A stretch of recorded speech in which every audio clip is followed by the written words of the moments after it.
while we wait for Frank. First of all, there are amendments or changes to the agenda, am I correct? It's right up top there. Okay, so we're going to add a question about the Humrock seawall and the Crosby deed. Have a motion to amend, anything else that we need to add? Yeah, the minutes of, we're going to accept the minutes of 121. And an extension. And the extension request from the Deer Common. Okay. So I make a motion that we accept the addendums to tonight's agenda. I'll second it. There we go. Moved and seconded, all in favor? Aye. Here we go. Okay. We're off to a slow start. Time to lick. Where's Patrick? Fine. He went back to the office. That's not allowed. Good move. That's not allowed. You need a pen. I think you can continue now, you can clap. I'm sorry? Okay. Request for determination. I'll Clap make a Road. motion to continue 92 Clap Road out until March 4th. Do we need a time? No? No, we don't. That's Okay. an RDA. Second? All in favor? Aye. Is the other one, are they gonna be here? Brad. Lauren, Yes. are you here for that? Yes. I guess we could, We can start that. we can do that tonight, Brad. You want to come on up? Although we will need Pat to this. Yeah. Yeah. Yeah. Both of you have the little reading thing. A little reading thing. I do have the little reading thing. Oh, good. Just give me a second here.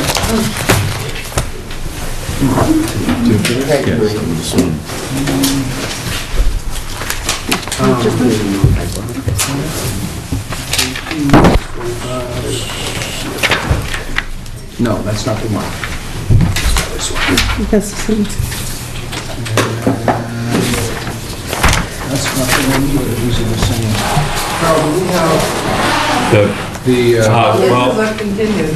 Okay. oh, okay. Oh, never mind, Frank's here. We're good. Sorry about that. We tried to finish the meeting without you, and it didn't work. I said short, real short. Yeah. We missed you terribly. So all we did, Frank, is just add the addendum. We just accepted the agenda as amended. And we just called for the Did you clap or? continued Clap Road. Okay, And people for Warren, they just moved up front. Great. But that's a continuance. sorry to hold things up. Thank you, members of the commission. Brad Holmes with Environmental Consulting and Restoration. Along with me is Ken Loring for his property at 11 Conroy Terrace. We're here for an RDA application for ongoing maintenance of Phragmites control. Mr. Loring's property is here at 11 Conroy Terrace. The single-family home with a driveway and lawn and detached garage barn.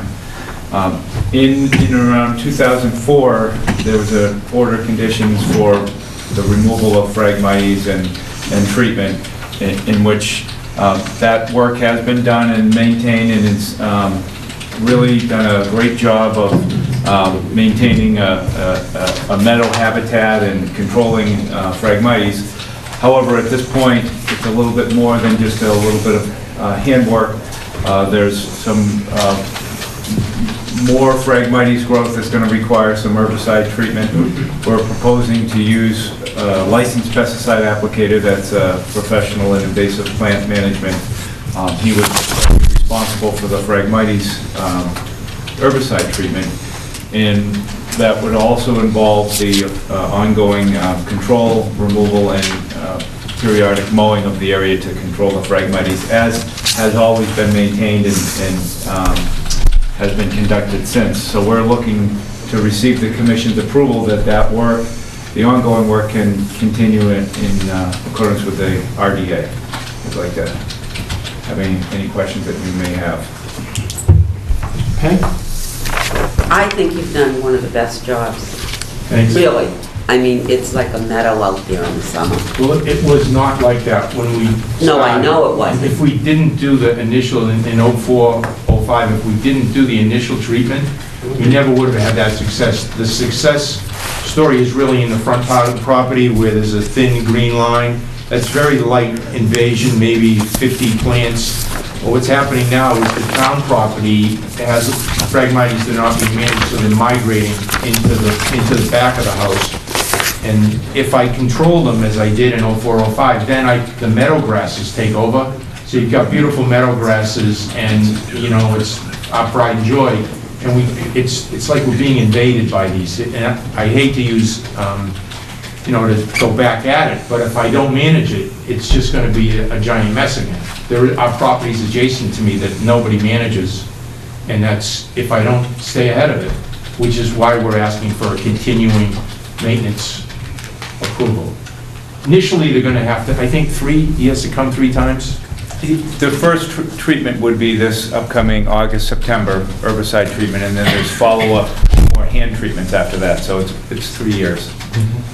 I think this fellow's worked for the town before, so he's... That was my question. I was down at the Marine Center when we did it, and we had to these guys had to hand apply the Right. herbicide.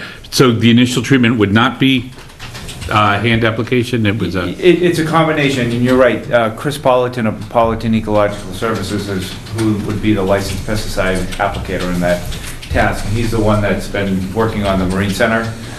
When there's a real dense stand of Phragmites and there aren't adjacent natives around that area, they can do a foliar spray, but when it starts to get mixed and sparsely vegetated with Phragmites, that's when they have to do the hand treatment, and it's detailed in the RD of how they'll do that. Great, thanks.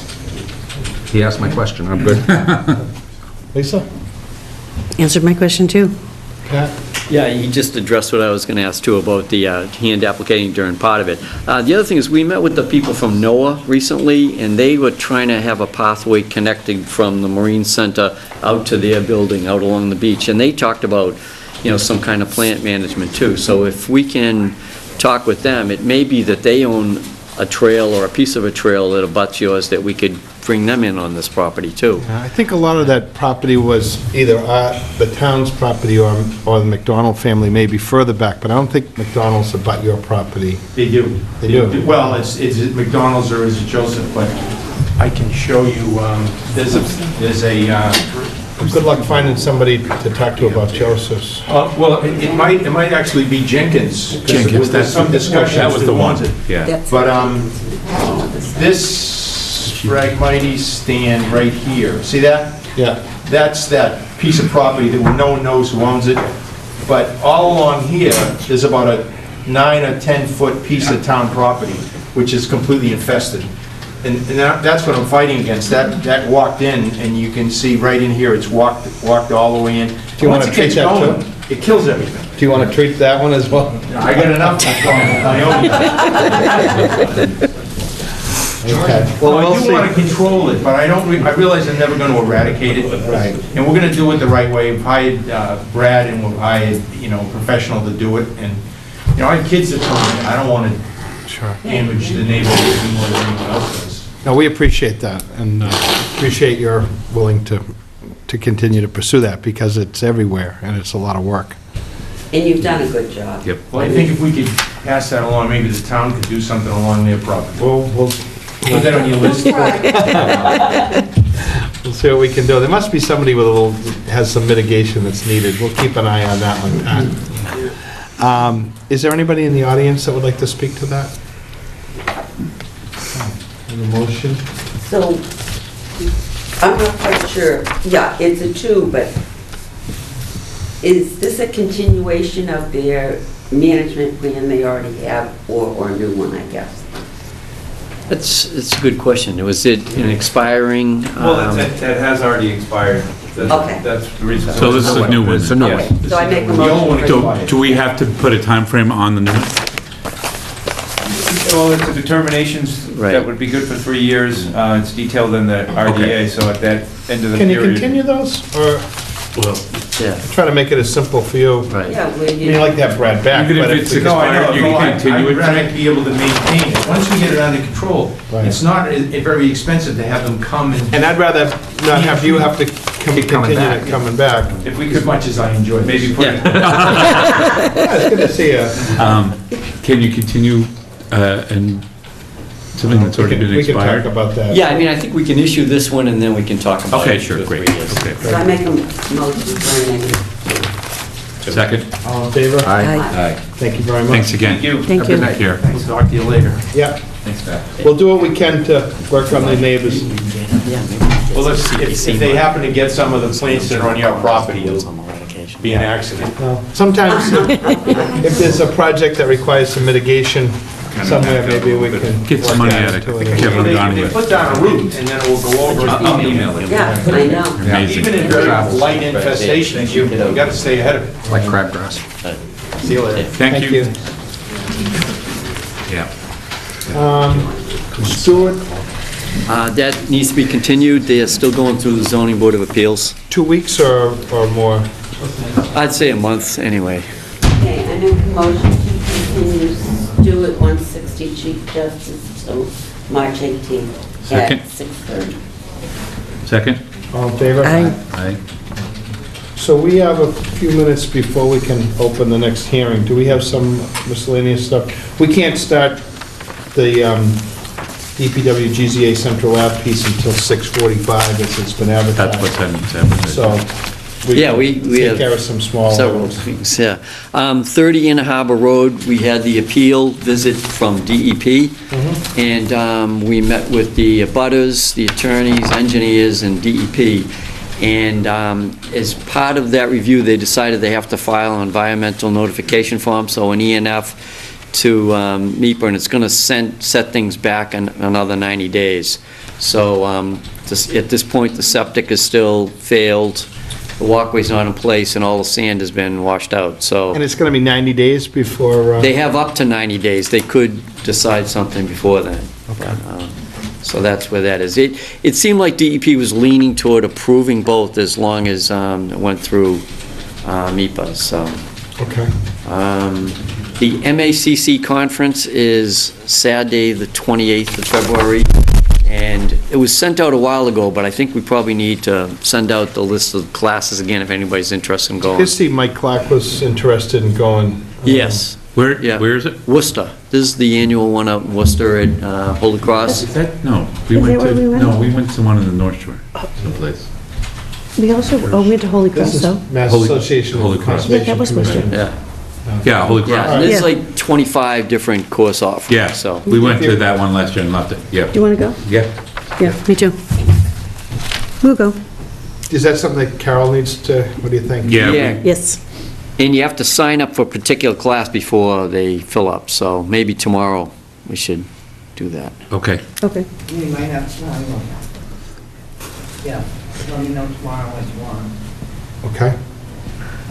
Open space update, the only thing I had was the open space plan has come back to us, and we've gone through several of the chapters, but there are things in there that Penny and Frank may know a lot more about than I do, some of the parcels. And I don't know how we want to do this. We want to break it up and look at just a couple of sections, or do people want to have the whole document to go through it? Then it will come to us for a vote for approval, and then it goes to, Is this the, trying to wrap up that open space piece that CPC had funded? Is that the same one? This is the one that went out to the consulting firm. Yes. And he could do so much, and then there's stuff about the town he doesn't know, so he kicked it back to us. Is this part of the whole town plan thing? It's part of the open space Yeah. plan, yeah. Right. CPC had funded this piece, and it helped us getting other funding. Uh-huh. And we sort of, at the time, thought that maybe between Pat, Laura, and consultants, we could get this piece done. But it turns out that it's more work, and these guys have inundated, so I think CPC is going to pick up a little bit more of the funding, but there's still pieces that we need to give to the consultant Right. to complete that. Well, Pat, could we make an appointment, hope we don't have another visit, and you and I, maybe next week, sit down and see what has to be done. Because, like I said, I was under the assumption that we were all done with it. Yeah, I Okay? was too. So And- why don't we sit down and see exactly Okay, what they Yeah, would need? you do that? Yes, I will. all right. If you're And nice. Recreation has their chapter. Recreation can finalize their chapter. Things have changed for them. They're gonna be looking for new space and some other big things. Well, let's so. sit down next week. Phil, will you drive her if she needs you? Yeah, Yes. sure, yeah, that's what I'm here for. I'm getting snow tires in the morning. Driving Miss I Daisy. ordered them today. You're a little late. Driving Miss Penny. Well, you know what? We might get another one. All right, All right, thanks, Penny. that'd be great, thank That'd you. be great. All right? Okay, 151 Border Street was a subdivided lot up next to Bleaky's property. Lily is the family, I think they're on. Yes, we had a Down hearing, there. Yes, it was a hearing a while back, and it was an approval for a house, single-family home, maybe a dock, a driveway, septic. And they've divided the lot, sold it off, so we had to close out an order of conditions saying that no work had been completed. So we closed that out, and now they'll be coming in with a new notice of intent for that. But when they divided the lot, the original restrictions on the riverfront included the whole lot, so it's not like this second lot is entitled to a full 5,000 square feet of disturbance, because the 5,000 was granted on the combined lot.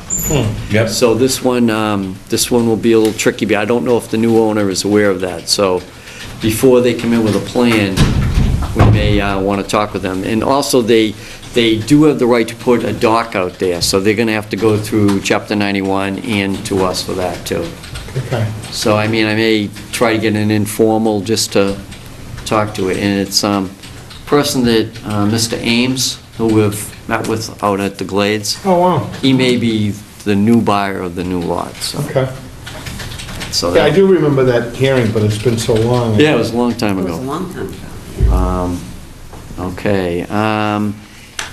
Ingrid Lane is a property up off of Hatherley, and it was a large lot that was being used for, it was kind of setting up all the waterworks project for the town Well, out there. they started to develop it, and then when they were doing the sewer project Down along the line. Hatherley, they used it as a construction site, a yard, Right. for materials. And we were out there a couple of times with fill that needed to be contained and Yep. silt fences and, So I think it's kind of winding down as a work site now for the town, and there's an approval for a single-family lot out there. According to the plan, it was outside the 100-foot, so we didn't have jurisdiction, but there's also riverfront out there, and it was unclear where the riverfront ended. So I was thinking maybe we should ask the property owner to, just flag where it is so we could do some measurements, and also to check out the fill that's out there. we asked the owner of Ingrid Lane to have their engineer mark where the fill was and where the wetlands. We were supposed to get that in a plan so that we could know how close they were to the wetlands, and I don't believe we ever saw that. Okay. No, we didn't. Okay, so that was in a previous directive. When we went out there, when I think it was Jim. Albanese was the contractor for the sewer project, and we went there a couple of times, and, the silt was running towards Beach Road, and there's a drainage brook that's behind there. And we directed them to redo some silt fence. But then we also said, well, we don't really know where the wetlands line is. There was a few flags that you could kind of see. And so we had told the property owners, we wanted a plan showing where they put the fill and where the wetlands line was. And this is probably 2 years ago, year ago. Okay. And I don't believe we ever saw a plan for that. I think the owners of McLaughlin and Costello. Yeah, there's a new builder that bought that one lot, but I think they're still the owner of the rest of the parcel, so. Right. All right, so I'll draft a letter, and, We'll see where that plan is. I know that we. yeah, we have it. All any of It that? was probably 3 years ago. I was gonna say, it's been a while. It was. Well, they only did the sewer before that. project like last year, so It's longer ago than... Yeah, It's it was longer before my because- time, it was yeah. Before Pat got here. Okay. The time slips by, Frank. We haven't so much. So I'll draft a letter and we'll see if it includes everything that you were thinking about the first time. Sounds good. All right? Needs a river. Yeah, I mean, I'm thinking it was declared as a perennial stream originally, so can do that. All right, 6:45. on Gardner Road, okay, we spoke with DEP, and they are not gonna step in and get involved, and there's, oh, wait a second, hold on one second, no, sorry. They, what did DEP say? Okay, I spoke with Liz Coolaharis on this one. She thought that a deal had been worked out because the town had taken some easement there for a drainage project and was gonna be repairing that, but that's separate from our issue with Phil in the wetland. So, she said she was on vacation until today, so I was planning on getting back to her tomorrow on that. I think she'll probably back us up on that and get involved. Yeah, I 'Cause it mean, was I think filled, it that- was left I think in some of place. that drainage thing is just, if you don't mind the pun, they're muddying the water with that. Yes, yes. There was definitely a clearing. They're right up against the marsh. Yep, They cleared out all that property. They're trying to, there was a DEP sign up for adjacent piece of property in Cohasset, yeah, and, we asked them to stop. They didn't. I know that drainage piece may have some impact, right, but it has nothing to do with all Right. the clearing that they did.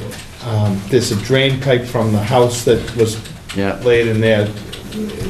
right. This is just, They're just delaying. Right, so, and then DEP, that we lost a week there when she thought that it had been worked out, but that Sure. was, yeah, so, this You has know what? been another one that's been ongoing. Yeah. At some point, though, we talked about fining. yeah, they were fined initially, but it wasn't a per day, it was a one-time fine. Yeah, I think we should start a per day one. All right, let me talk with Liz, and they may have something else in mind as far as the fine, Okay. so.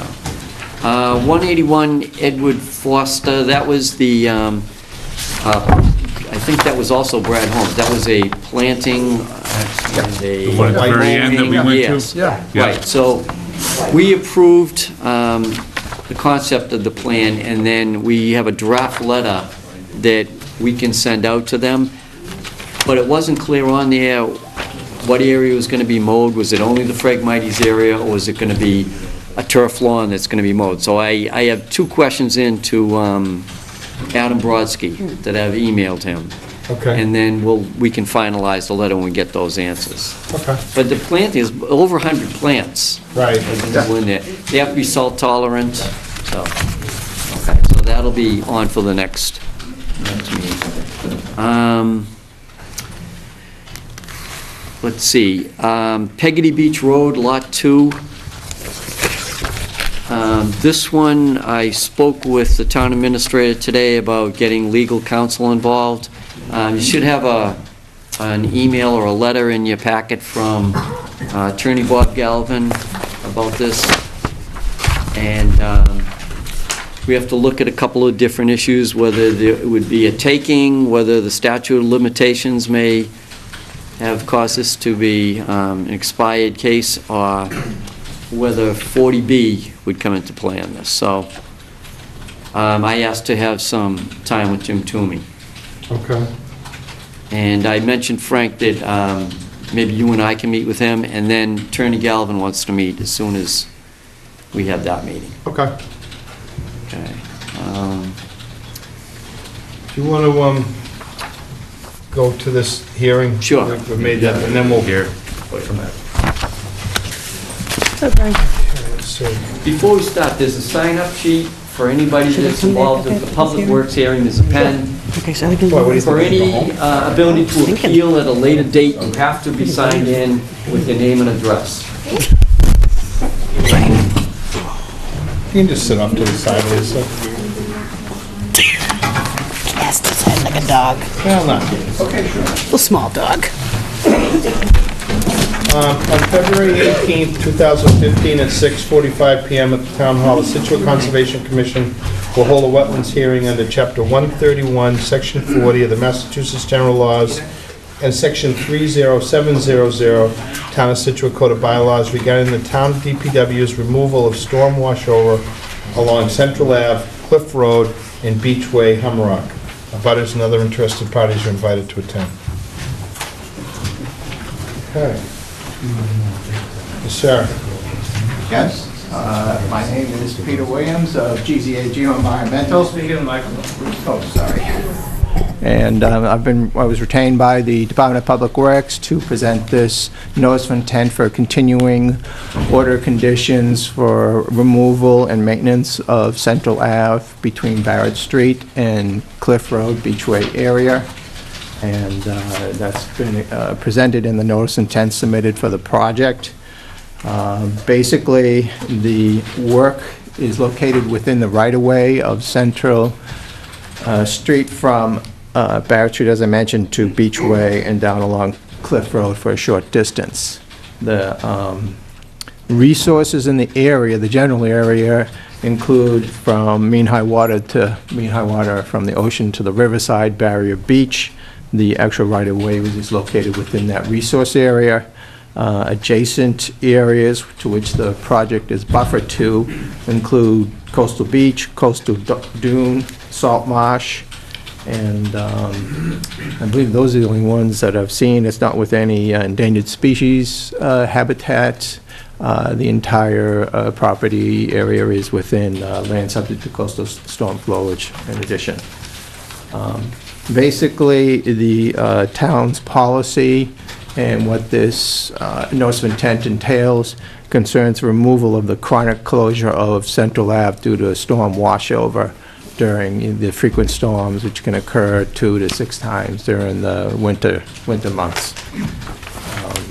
The goal of the policy of this NOI is to provide that continuing notice order of conditions to maintain emergency access to the Central Ave and to the more northern parts of Humrock, which are often cut off by the cobble deposits within Central Ave. Basically, we're looking at the work, the actual physical work will be the removal of the cobbles within the roadway and debris from the roadway and placement along the Atlantic Ocean side of the roadway right away. That is to maintain the access along Central Ave and Cliff Road and Beachway if required. The work also includes the clearing of paper streets which exist from Central Ave to the South River. Particularly, there's there's a number of existing paper streets, but there's 2 or 3 that are actively used for access. The main one is a little bit further. It's between those two.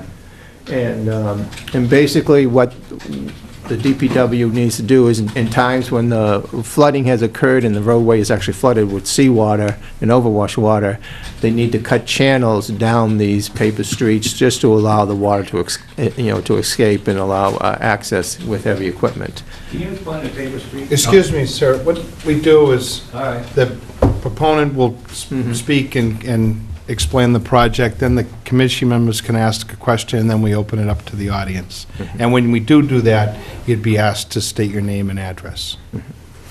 And this would be accomplished by excavators. It's not and it'll be on an as-needed, all this work will be on an as-need basis, not within the whole stretch at any particular time, but just how the storm affects the project, the Central Ave. The removal of the sediments within these paper streets will be just side cast to the sides, just enough to form a channel to allow the outflow of the water. I think that is the project in a nutshell. And the scope, can you show us on that map, Peter, just where? Sure. I'll start from the northern section. This is Central Ave here, and Cliff Road, and Beachway. So the work will be in this area, going all the way to the south, and then it continues down to Barrett Street here. And it will be just within the roadway and those paper street areas. We do, as I mentioned, there are some resource areas adjacent to the project. This is based on GIS mapping, so it's approximate. And so here we have dunes only in this southern portion. We have tidal flats and salt marsh, and then going back down, back up to the north again, we have again, down in this area, only tidal flat, salt marsh, and some coastal beach in this area. Okay. Is Barrett included in this as well? What, no, we were just using that to define the limits. Okay. All right. Penny?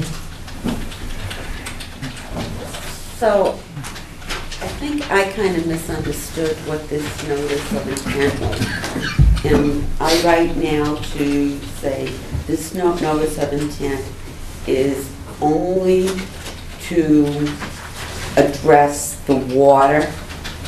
No, it's the cobbles. So we're gonna keep the cobbles as we're doing now on the Yes. ocean side, Correct. okay? And the channels Yes, correct, to let the water through. correct. Have fun. In terms of, so we're gonna remove the cobble that's brought in by storms, et cetera, and we're going to place it along the beach. Now, did we get any more No, specifics? that's Along what he's doing. Along the roadway, the current policy and what's been done, except for, I believe, this latest storm, there will be, there can be, when we have significant northeasters where there's more damage and, and distribution of materials. I believe during the latest storm, they did actually bring some material out the beach because it was just, it was an impossible situation, and they got an emergency certification from the DEP.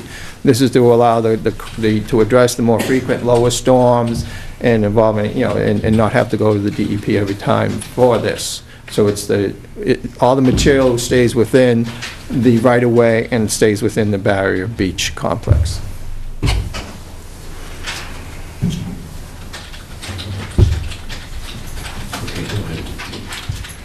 So, first of all, the word removal only means removal from the street, correct? Correct. I mean, It's not probably removing clearing it. is probably maybe a It's better not putting word. it back on the beach. No. It's just putting it in people's yards. Within the right-of-way. It's within the roadway right-of-way.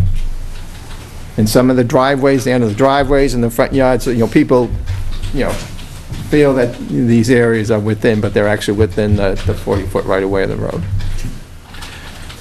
Second of all, I know there's questions going to be asked. I understand what paper streets are, but for the people here who don't understand it, can you explain what the paper streets are?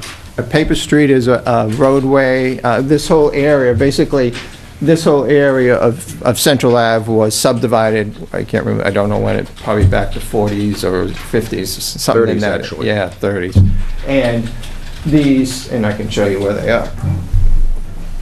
There's actually, the subdivision included streets.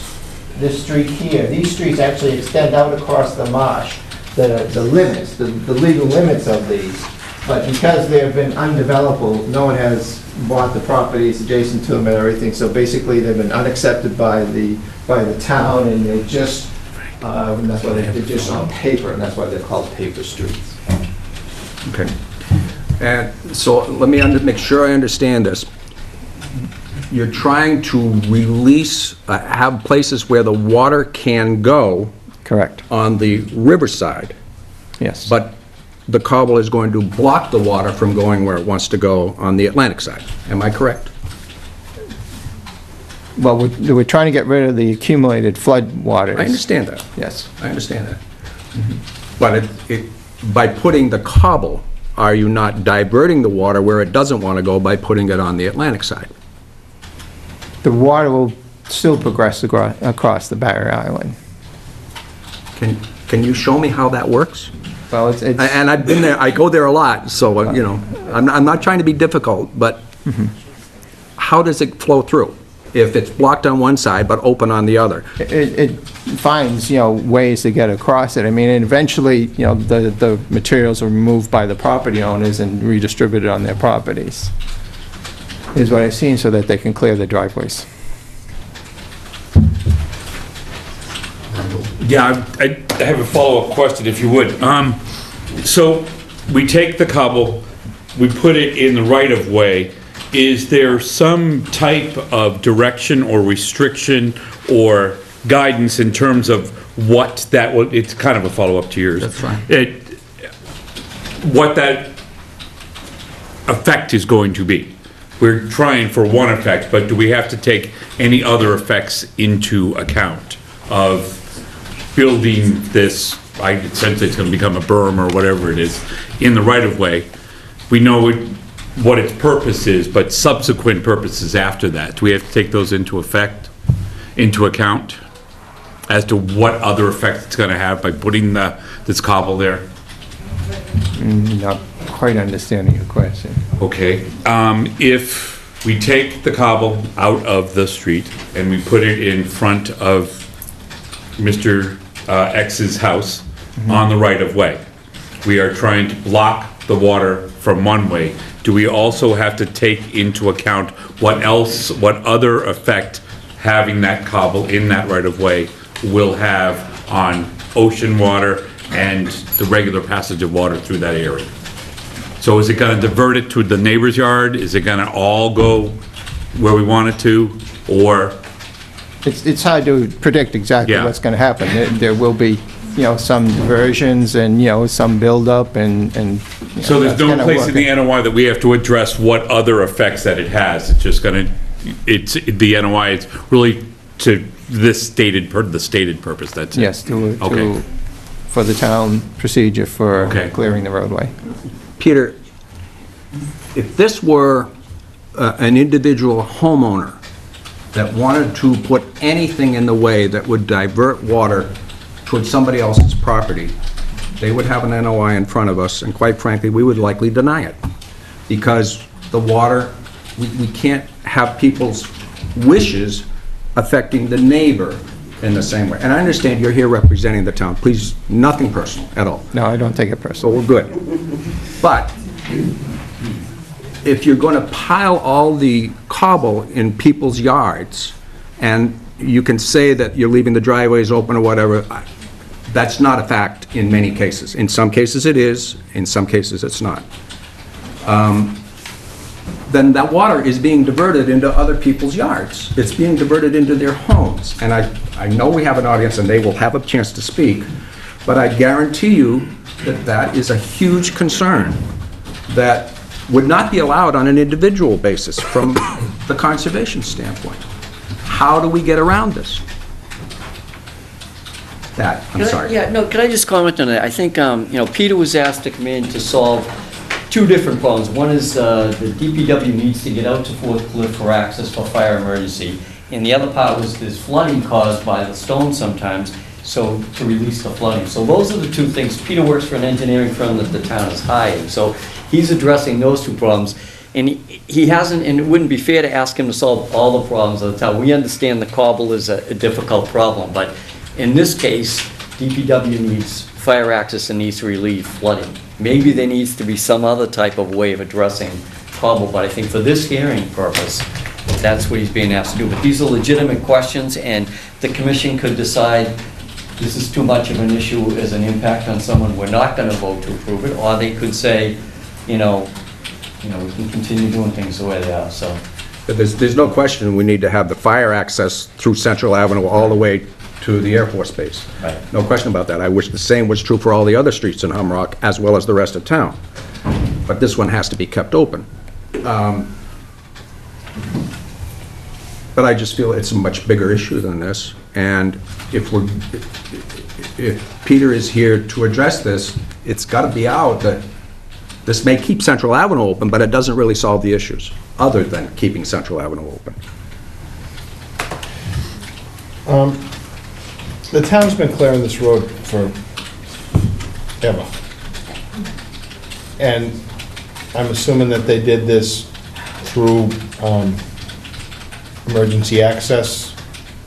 So now we're formalizing that with this application. Well, it came about because when DEP found out that the town is just clearing down the middle and stones are going on to the marsh. You can't put stone cobble on a marsh, so DEP said, this can't continue. So we asked the town to file, to formally get it into a public forum where we could discuss it, and then find out from the state what's legal and what isn't legal. There's a little bit of a difference between what DEP allows. For emergencies, they're pretty loose, they'll allow you to do things. They didn't address the cobble in the driveways, but Mass Coastal Zone Management is talking about how do we save Hummerock as a whole peninsula, and they're talking about there are natural processes that are being interrupted that we should try to mitigate a bit so that we're not impacting people and we're not wiping out the far end of Hummerock. Okay. Pat, do you want to elaborate some more? I know that you had a couple of comments, maybe in addition to that we want to discuss. Yeah, one of the things that Rich was getting at is that if an individual comes in, stormwater can't be allowed to impact another person's property. And we've heard from a number of residents who feel that cobble in front of the next door neighbor's house or their house is impacting theirs. So that's something that the commission has to consider. I mean, it may work for fire protection out at the end, and it may work for reducing the flooding, but this cobble issue is a real issue. So that's one of the things. The other thing is the town, for this past storm, was able to bring stuff out to what is called, what is it, Riverway or something? Beachway. To bring out, but that's not gonna hold all the material that's out there. That would just fill up too quickly. So I think, you know, in the past, when maybe money was a little more free, the town used to spread it more down on Hummerock. Right now, there is a policy that the town doesn't do that. Two issues come in. One is private property ownership to the low tide line, and the other is the cost of doing it. So those are two big things that we, as a town, have to look at. And I think the town is, you know, this is the first step of a public process and a hearing, and I think this will lead to wider discussions on this. Okay. Does anybody else here? Yeah, we're not gonna settle the cobble tonight, I realize that. I think that has to go back to the state. And I feel better now myself that I kind of see this is something new, opening up the paper streets. This is probably the new aspect you're asking for in a town policy. Have we let them open up the paper streets before? I think there was a lot of flooding in 2013 and this year when both sides of the street created like walls and, Yes. and it backed it up. But the town looked at paper streets as one area that we may be allowed to do this because somebody else, it's not someone else's property. Right. So, And we have but it to is release new. water. Yeah. Oh, okay, so Yeah. that's like the new aspect. Yes. We're gonna clear for the fire, and now at least we can, the water Raise is in the the water. street. Let's Yeah. say the first storm, you have the cobble comes in, the water comes in, everything's kind of level, because the cobble's a bit high, you know, it's just level. So the first storm, everything works perfect until we have to clear the street, then we get into the issue of the cobble being, and it has to all be put on the ocean side.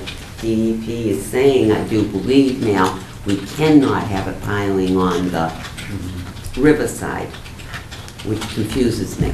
But I think all that Mr. Williams and the town is asking for tonight is we're gonna plow and we're gonna open up to relieve the water, and that's really it.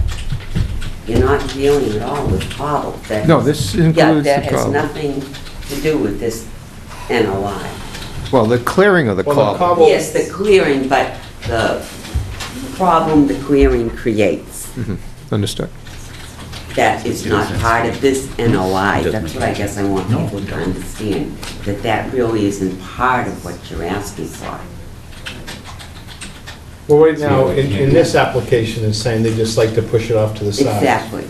So, I don't know, the town, Well, let's- next time they might come back and have a plan on what to do with it. But that's all you are asking for tonight. Correct. To continue with the current town policy for clearing of Central Ave. Well, why don't we open Yeah. up some discussion for the audience and we'll go from there. So when you, I'm gonna pick who's ever got their hand up, and then just please state your name and address before you speak. Yes, sir. I got a question. Mark Perfetti, 294 Central Ave. Question of the right-of-way extends how far beyond the street? I believe it's a 40-foot right-of-way, and it's 40 Senate. foot from the street to my house? No. From the center of the street. It's 40-foot right-of-way centered on the middle of the paved roadway, basically. That can vary. A little bit, but Because my lot's 50 by 50, which I'm paying exorbitant taxes on, but it's not really 50. And also, what we want to do is keep things within the purview of the discussion for tonight. So your taxes aren't part of the purview for the... Well, he brought up that... What he's saying is... He brought up that the town didn't have money to spend like they used to, but Humrock pays 10% of the town budget. The hearing tonight is... I know, it's on the call. Okay, so what you asked is, how wide is the roadway? The pavement might be 25 feet wide, but the town way for Central Ave is 40 feet. That road can vary within that 40 feet. Sometimes that road could be fairly close to one side or close to the other, but typically it runs down the middle. So if the road is 25 feet, there's like 12 and a half feet on either side of the pavement, essentially, for placing the stone. Is that right, Peter? Excuse me, I'm sorry. So if it's 40 feet, you're taking 25, So my lot's... so you got 8, 10 My lot's feet. not as big as I think it is. Well, And but there's a shoulder on the side of that road, and what they're saying is they'd like to put the cobble, take the cobble from the road, put it on the shoulder, and leave it there. and have me pay to remove it, which has been the history of it. Which I have a seawall, and in the front of my house on the street side, I don't get stones. Okay, but the town feels free to pile up 10, 15 feet of stone. That did not come from the storm because I don't get it. But I have to pay to remove it. I see, okay. Now, But it's not, but the stone, is it being placed on your property, or is it being placed on the town's way? Well, I guess I just found out that it's being on the town's way, but if it's the town's property, then maybe the town should remove it. Okay. John? Don Horahan, Central Ave. Back in 1978, we had a meeting at the high school gym, and Gene Kavanaugh, the engineer from the state, said that what is saving Humrock are seawalls and houses with foundations. Since then, the houses had to go up on pilings once it got damaged. They graded the rocks off with the bulldozer so they'd be plump, but the pile driver could be plump. They were never made to put the berm back up the elevation. Then about 5 years ago, the people complained about the rocks, so the town, I don't know if it was stupidity or spite, they went and they pushed all the rocks into the water. There was no berm. That berm, if you look at the houses with foundations, the berm was the height of those houses. When they built the houses, they had like a step onto the berm. That was the original berm. Now it's been lowered down. What needs to be done to save Humrock, and it'll save the town money too, is the people push the rocks back up and reestablish a berm. When the town went bulldozed everything, you could go down the street and you're even with the ocean. You don't have to be a rocket scientist, you know you got a problem there. Fortunately, most of the people pushed the rocks up, but it really wasn't established a real high dune like it used to be. Carl Ackerbloom bought a house down there, and Eleanor Foley, this is across from Duffy's house, she made him cut up and remove a perfectly good seawall, because she was against seawalls. That's another place where the town weakened it. They have to re-establish the berm. That's why the rocks cannot be taken up and put them in back at the Coast Guard station. They have to be put out in front of the houses, between the houses. Otherwise, you have no elevation. Lesser storms will come through. And before you know it, won't even have to be a storm. It'll be pouring through. Thank you. Thank you. Yes, sir. Sure. Bob Gracie, 180 Central Avenue. My wife and I have lived in Humrock for 34 years. And we built an elevated structure. For the years, the rubble cobble has been put in front of the house, and we've always taken it, made a sand dune out of it, then purchased from Plymouth the beach grass to plant it. And we've done it maybe every last 3 years, 5 years. The cobble is the lifeblood and the sand of Humrock. And if it's taken anywhere but where it comes from, each house, then it's going to be the death of the beach. Now, the problem isn't, we didn't make the problem. I would like to have riprap, but I can't. So that allows the cobble to come through in the storm. If you take the cobble, then I don't have the riprap and I don't have the cobble either. So if there's any thoughts about that, I just want to reinforce what I think some of the thinking is here. It's like snow. You plow the street, and if it's in your way, then it's on your property, then you remove it. I'm sure there's a lot of people who would love to have sand and cobble, and if it's in front of somebody's house and they don't want it there, I'm sure if we talk to Pat and let him know. If there's anybody, I already did, if there's anybody that wants to get rid of sand or cobble, let me know, I'll send a machine down and we'll move it. And I'm sure there's other people here who feel the same way. So, we're totally opposed to that cobble becoming public property. It's coming off our property, we're paying taxes for the cobble and the sand, and when it moves to the street, it's still ours, but we don't want it taken away. Thank you. Yes, sir. Excuse me, Keith Jansen, 148 Central Avenue. Mr. Chairman, members of the commission, and Pat, everybody, and Mr. Engineer, I'm sorry I didn't get your name. Mr. Williams. Thank you. This is a tough situation. We recognize that, and I think you're exactly right. It's not going to address the cobble situation today, and that's not the intent of this. However, just from a point of clarity perspective, I think the right-of-way is 40 feet, is what you said? Yes. Okay, so if the road's 25 feet, 40 minus 25 is 15, divide that in half, that's 7.5 feet. The town is absolutely putting more cobble beyond the 7.5 feet right-of-way, so it's going on personal property despite the right-of-way. Also, with that in mind, I think, the intent of a health and safety measure and trying to open up the roadway, couldn't agree more, 100%. God forbid there's a fire or something. But the fact that this is then going to cause damage potentially to somebody's house, maybe not enable the rescuers to get into the house. Don's house, for example, and others, people, you just can't get access to it. So I know the town's intent is pure, I get it. But at the same time, I think what's happening is they're causing personal injury, per se, hypothetically personal injury, to individuals. And just from a math standpoint, the town's asking, hey, let's put the cobble on personal property. We have the right of way. Well, no, technically we don't.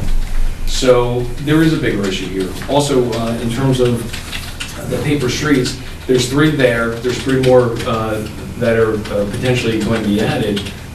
Does the town, I'll ask the engineer if he knows, I'm sorry, what kind of remuneration those individuals who technically own that property now would get, who would maintain it. And I will say the town has in the past cut paths in an unpaper street on 148 Central, that salt marsh on the opposite side of this map. I'll show it to everybody if they want to see it. The town has cut through to relieve water in the past. So, this is a quagmire. It's not easy. It's a conundrum. We have to maintain safety for everybody, and I think it's going to take a bigger effort and frankly more people to get involved to find a solution together and not necessarily, stand up, scream and holler, we got to do it. We did it 3, 4, 5 years ago when it was a zoning issue in Humrock. We all banded together, we can do it. And I'm sure the passionate people in Humrock can do that now with this as well. But I find some things suspect, frankly, that I don't 100% believe in some of the math and some of the numbers. But it's not an easy solution, and I get that. And I applaud your efforts in letting us talk and speak our minds. Did you have a specific question for Peter, though, as part of that? There was, Well, if he knew what the town's plans were for remuneration in 3 new paper streets, because that's personal property at this point. Well, So the town's paper gonna take- streets are unknown. Oh, they are, well, you said there's 3 now with 3 additional. No, I mean, there's actually, it goes, I think, A through F. Correct, there are But I 6 thought paper there were streets. only 3 existing now, is what you said. I'm sorry. Well, I can show you. Oh, no, I've seen it, I understand. Yeah, That's all right. it just, there's 3 here that seem to have developed and used either through, actions of the DPW in the past, or just natural flow through in these areas. They're lower than the surrounding areas. So the water, you can actually see that there's the washover fans where it has actually naturally occurred, carrying the cobble out to these areas during some storms, and I'm sure some of this was, the work of trying to clear these. Sure, of course. storms. But on paper, they're the paper streets, 3, but what I've heard before, that there would be 3 new paper streets. No. So there are They can 6 do- existing paper streets that nobody owns.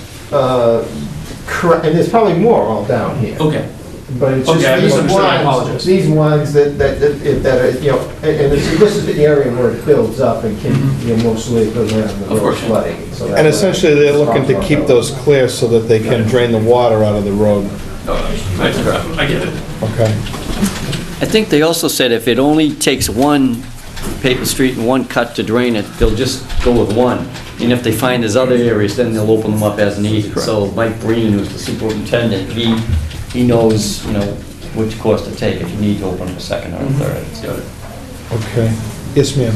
Yeah, my name is Brenda Roach. I live at 232 Central Ave. I've been there since I was 2 years old, so I really love this place with all my heart and soul. The thing that, when I was growing up though, and I remember this was another, because we've lost a lot of what we used to have there. But the pilings are still across on the riverside. You can see the pilings, but there used to be a fence there with a lot of seagrass and the beach roses grew along it. Because I remember sitting on the fence on the riverside waiting for friends to come over or whatever.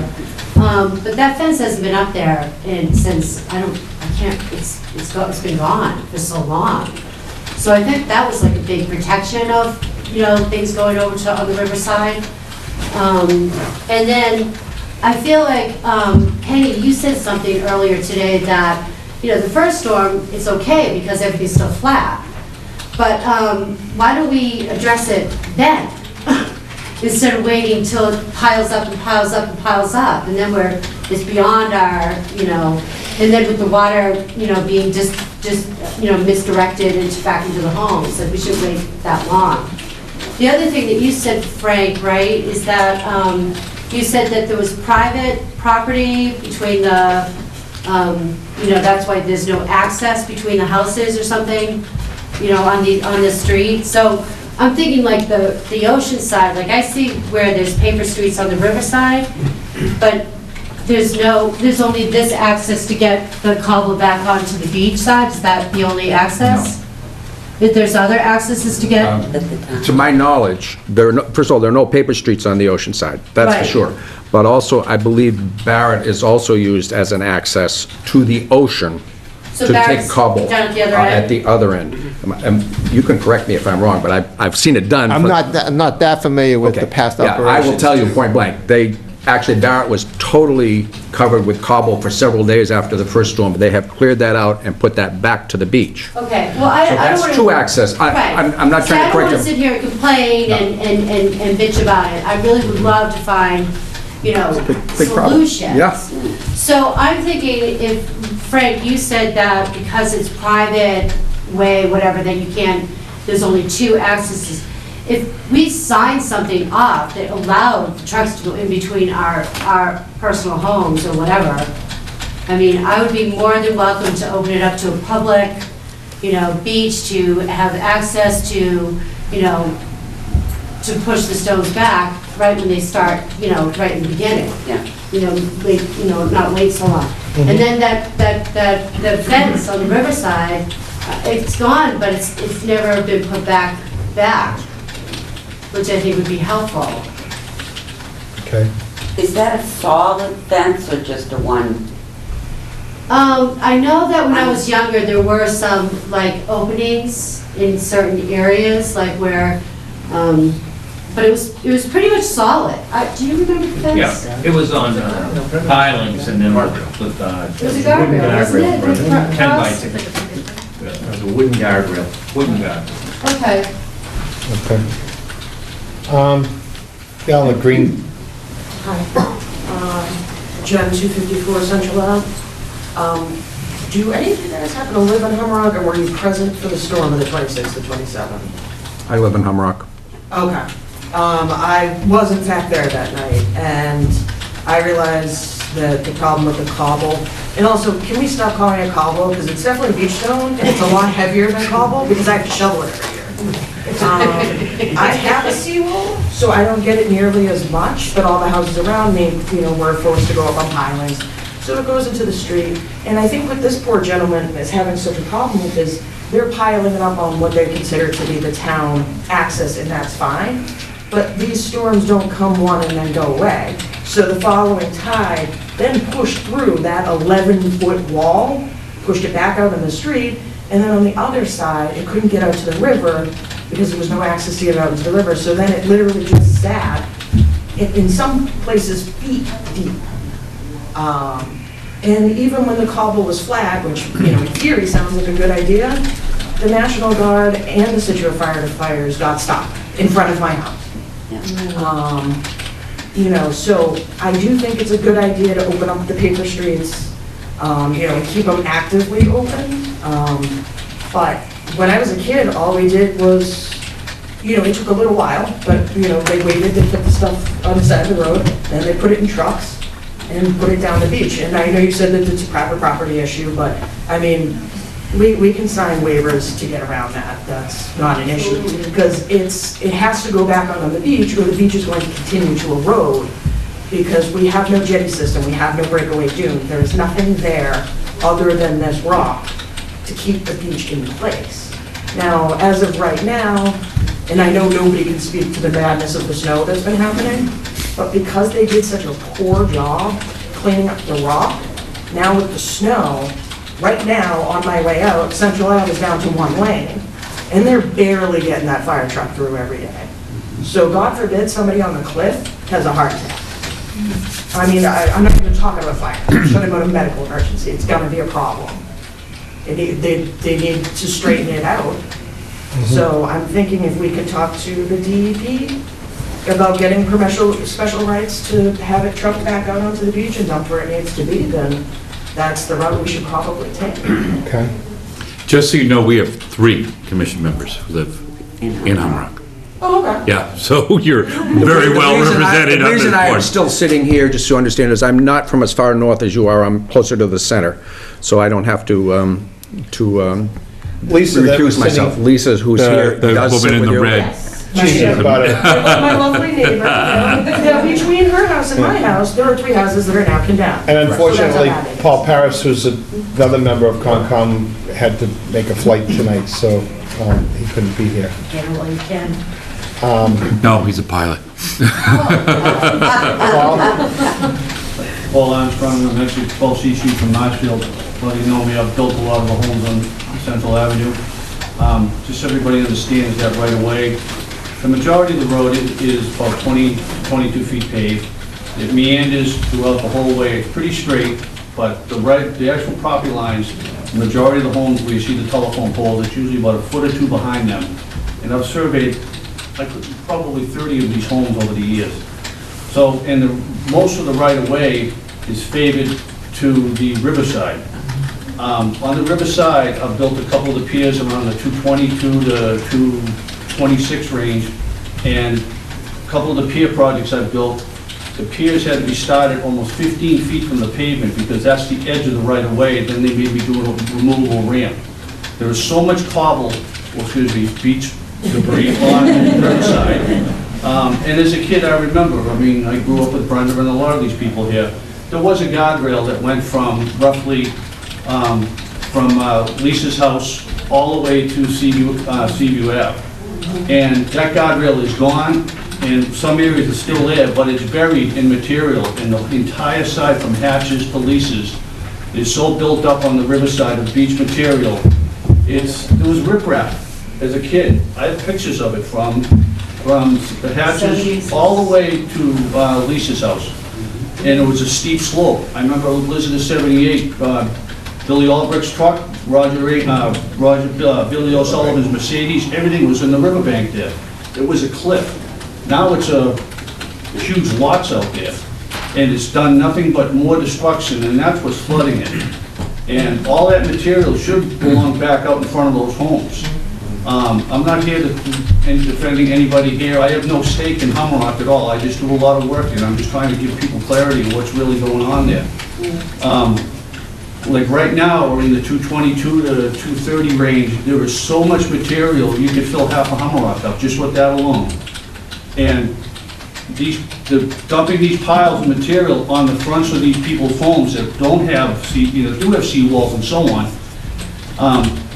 there's only 8 to 10 feet from the pavement. I know it for a fact. So putting a 30 to 40 foot pile is actually on their property, becomes a burden of them.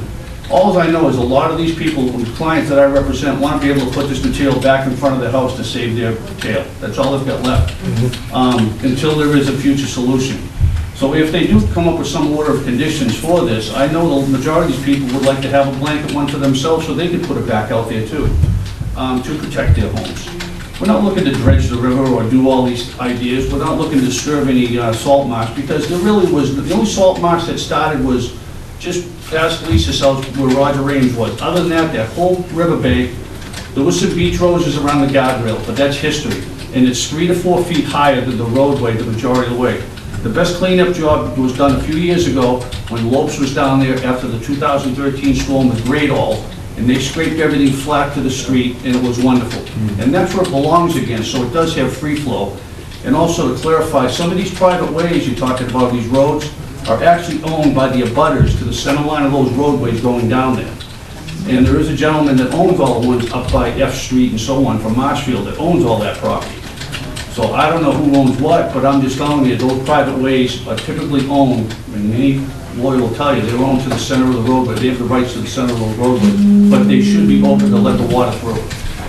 Paul, just to clarify, when you say put the beach stone cobble in front of people's houses, you're talking on the beach side, correct? Correct. Correct. Just want to make sure. Yep.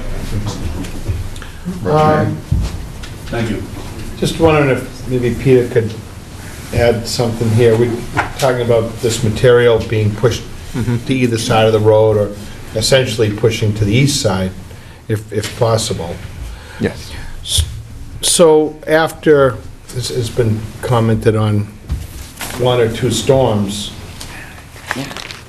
at some point, there's more material than they can push over without pushing it onto private property. Does the town have a plan for that? I can discuss that with the DPW. I couldn't say, not speak for the DPW at this time. Do we have a rep from the DPW here tonight? No, they had a meeting with, it was Capital, another committee meeting tonight. They don't know where Hummerock I think they know where Hummerock is. Try calling them. Can I just, Mr. Chairman? yeah. Just a question about the paper streets. They're not owned by anybody. They're not on the, they're not a lot listed, and so no one is paying taxes. But the person that was talking is correct that the abutting properties have rights of use along these right-of-ways. Okay. But you feel that you can use those as well for drainage, that you have the right to do that? Yes. Okay. Quick phrase, just to Yeah, add to you already talked. Rosemary? I'd be curious to ask why the area from Barrett Street to Seaview was included in this. It came as a surprise to many of us. That was at the direction of the DPW. They felt that that's an area that there was a possibility of something happen there. It's not something, as I mentioned, this is going to be on an as-required basis. They just wanted to make sure that there was enough, that they covered enough area, not have something occur outside of the area and then have to come back and talk to the commission. May I add something to Sure. that? The homes between Barrett and Seaview, behind the row of houses on Central Avenue is Atlantic Drive, which is a private road. And there are houses on the ocean side of that.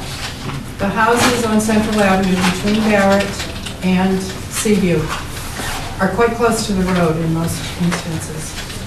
And there are many year-round people. Is there a way to identify individual homes and know that somebody's living there and has a car to park? You know, actually designate house by house, whether all the way up or just in that stretch? You can't dump material in somebody's driveway when it's someone living there year-round. Well, I don't mean to...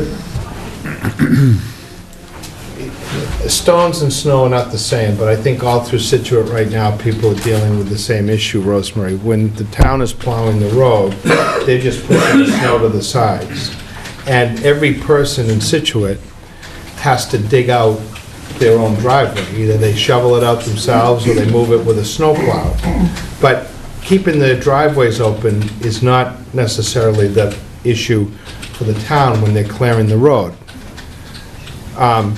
And I believe I'm right about that. I don't believe that the town goes along and cleans out every individual driveway as they plow the road. Now, I realize that stones are different and we have to deal with that.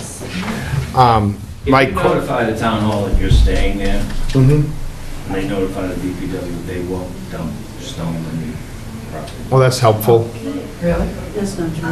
I think I should have access to a house at all times. I'm just I saying. agree, but I'm just saying, you know, if they're, I think just that... go down and tell them that Yeah. you're staying there. And I think that they probably do their best to not put stuff there, but I think you also have to appreciate in the middle of a storm when you're trying to move things, and having run equipment during those storms, sometimes you don't know which side of the telephone poles you're on, let alone whether you're on a road. So there's difficulty with some of that on all sides. And they are trying to get the road open, A, for emergencies, and then B, people want to get back to work or do whatever they can. And then there's the aftermath, which is how do we straighten things out and what to do with the stone. This request tonight is to be able to move the stones off and to the sides. Now, we can amend those orders. When we write our orders, we can say in those orders, something has to be done with some of these stones. We can make this part of that to some degree. And that's why we... If you dump them, you should remove them, like in the spring. Why should the homeowner have to pay when you're dumping it on private property? I can understand I you're think dumping it that- because you need the right of way, but when the spring comes, then you send a crew down and you clean out their driveways. Well, I think there's an environmental impact that we have to look at as a commission. What happens with these stones? What's the right thing to do with them? And then we have to work with the state DEP, and I've served on this commission now for about 8 or 9 years and have seen changes in DEP on their dealings with stuff. They look at Hummerock as a barrier beach, and there's supposed to be natural migration of the stone, but then they don't want to see it on the marsh, and it gets frustrating. Yeah, when people clean it themselves, it gets dumped where you don't want it to get dumped. That's the town's law. If the town was taking... No, I'll get to everybody, don't... If the town was taking it to the beach in the spring after they dumped it for various reasons that you have a clear path. Right. But when you have every individual owner have to hire somebody, chances are very high that the stuff's gonna get dumped where you don't want it dumped. Right. Okay. Is there anybody that hasn't had a chance to... Yes, sir. I'm Rick Foley. I live at 218 Central Ave, and I've been a resident for 54 years. So, you know, I've seen a lot of the comings and goings, and I mostly just want to support what most of these people are saying is, I'll use the term the cobble dune, because that has to be in front of the houses. That stops all the smaller storms from coming through. Give you an example, when they put everything up at the stockpile there, we had a small thing this week, and it was coming through at Seaview. And it almost, they used to always, that would go back on the beach right in front of Seaview by your guys' house, and it's coming through there now because that's been left so low, everything was put up on the stockpile. So absolutely support we need to have the cobbles doing the entire length of the beach. And I also think for purposes of this meeting, talking about the venting the road and paper streets, I think that's important to do, too. In support of that. Okay. Lisa? Lisa Case, 242 Central Ave. The purpose of what I want to say is just to share based on the fact that seeing my husband and I are new to Hummerock, we've only been here a little under 2 years. I thought the best way I could offer valuable information was to be the crazy person out there with the iPad and the iPhone filming where the water was coming through to get a better understanding of what we're up against. I understand and I support completely the fact that the town has to come down the road and plow for emergencies. But staying in that emergency mode, you have the road clear, but now you have a 15-foot pile of cobbler, sand, or stones, or whatever we're going to call it. It's 15 feet high. And how does somebody with an ambulance, fire engine, police car, try to get over that enormous pile to get to somebody inside of a house? How does somebody, if they have a problem with their water and this 15-foot pile of cobble is on their water outlet, you have a problem inside of your house, you're sunk because we need to hire somebody to get there and remove it. You leave your house in the morning after you've paid to have your driveway plowed and the cobble around in front of your house, and then you come home at 6:30, 7 o'clock at night, and it's all filled back in. You can't pull into your driveway. It's too late to call somebody to pay and remove it. You can't park on the side of the street. Where do you go? And this is happening to more and more people. Then, from a conservation perspective, my understanding was no one can block the natural flow of water. When the water comes from the ocean to come into the street, these piles of cobble are blocking the natural flow of water. Not only is it blocking the natural flow of water, it's redirecting the water back to the house. Now, if a house is on piles, that's not a problem. If a house has a foundation, that's a problem. I can speak personally for my husband and I. That water came through, hit that, backed up, ripped up our driveway, hit our house, and just started flooding the basement, all because the water couldn't flow like it wants to. And then, let's say, then it eventually wears it down through storms. Meanwhile, your house is a disaster. There's piles of cobble on the riverside. There's no egress. Cutting a paper street A through F isn't going to reach down still where all this water is coming through. There has to be a continuance of a plan, not just a small northern section of Central Ave. We need to address where it's all coming from. But as long as you continue to have piles along the side of the road, there's no way to even forecast where the water's going to come because the piles are redirecting where the water naturally wants to go. Peter, do you want to address that a little bit? As I mentioned, I think, there's some discussions I need to have with the DW on, as you said, the Is there additional subsequent drainage storms. or that they have an option to add to that to get water out? I think further up, the paper streets cover the northern end. We do have the dunes, the problem, the more southern end. Excuse me, please. We want to kind of, If you get, once we have this area back here where we have the paper street, historic overwash, then you have this area where it's fairly open and, free overflow. But then we get into these dunes that the CZM is very concerned about, and there's no way for cutting it back. I believe the road generally drains, by grade is the lowest, lower down by the northern end, and that's where the most flooding has been. Okay. Gentleman, black at the door. My name is Richard Gray. I'm at 261 Central Ave. I also border E Street, which is one of the paper streets we're talking about here. I think it's important to clear out those streets. E Street is probably the lowest and most clear of any of the paper streets.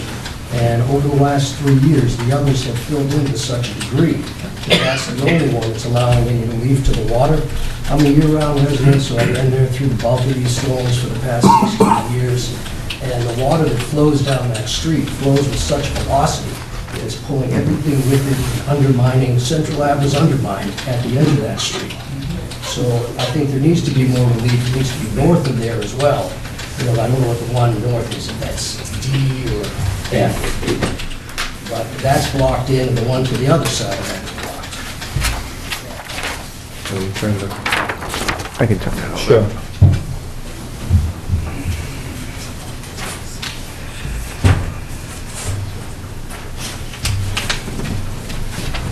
So this is D. That one's D? This is C. C. Right here. But those are completely blocked and have been, I want to say the storm between '09 and '10, right around between Christmas and New Year's. And since then, the water, the first place of relief is East Street.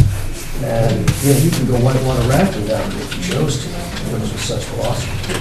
Well, the clearing of the paper streets is only a recent thing that the DPW has looked to add into the. Right, no, I think, I'm maintenance. trying to support the fact that I think it's a good idea. If I can add something on the rocks or the cobble, you're talking about removing it and piling it all up, and, you know, I know you have to put it somewhere, but it leaves someone like me on the riverside with really little options. It gets piled across the driveway, and I can't get in, but then I have no place to put it. My understanding is it has to go back to the beach, but I have no access to put it back. As a year-round resident, the houses around me, the vast majority, except for a few people here, are summer people that don't come back down and clear it until May. And so I have no place to put it for the 5, 6, 7 months, and it makes it difficult to get in and out of the house. Gentleman in the red. Rich Feely, 286 Central Ave. Couple of comments and questions. At the 2013 storm, when the Lopes was on the property, and they were putting the rock back on the beach, they brought it down pretty much as far as Don Horrigan's house, maybe to 282 Central, that's as far as the rock went. But we all have seawalls, and we probably didn't need the rock. The rock should have been put beyond the seawall to increase the elevation on the homes that have no protection at all. And then my next question is, Plum Island was allowed this year to put on some sort of barrier in front of their homes, and during this last multiple storms, they had no damage. What's the board's position on allowing a riprap process and/or seawalls on the area that we're talking about that floods so badly? I could just say one thing on the riprap, is our hands are tied because it's a state law that you can't put it How up did Plum there. Island do it? I have no idea. Well, I think we should find out. Yeah, I mean, it wouldn't be a decision the town could make. Yeah. I don't know, I'm asking. Yeah. It wouldn't be something that the commission could vote on, in other words. I mean, it would take a state person that said, yeah, that is approved. You would have to go through it. But I would think the town would have to be part of that push. Yeah, we couldn't make a decision on it, but we could, you know. Without that barrier, Don Horrigan's right, Humrock will cease to exist. We're gonna have a breakthrough one of these storms, and then there's gonna be all fourth cliff, nobody's gonna be able to get there. You're gonna bring a temporary bridge in? Okay, excuse me for a minute. So I understand that there's other issues with that, and certainly people are frustrated with not being able to protect that. We've seen a lot of changes. My understanding is Humrock's a barrier beach, and there's different issues there than in front of a cliff or something like that. What we're trying to hold a hearing tonight on is clearing Central Ave and some roads around that for the purpose of emergency vehicles and to get access there. In terms of thinking about additional foreshore protection or other alternatives, that's certainly very important and should be addressed, but I think it goes outside the discussion of this road clearing. And not that I don't appreciate your issues, and certainly as we see, sea level rise and frequency of storms happen and all that, it's a real problem.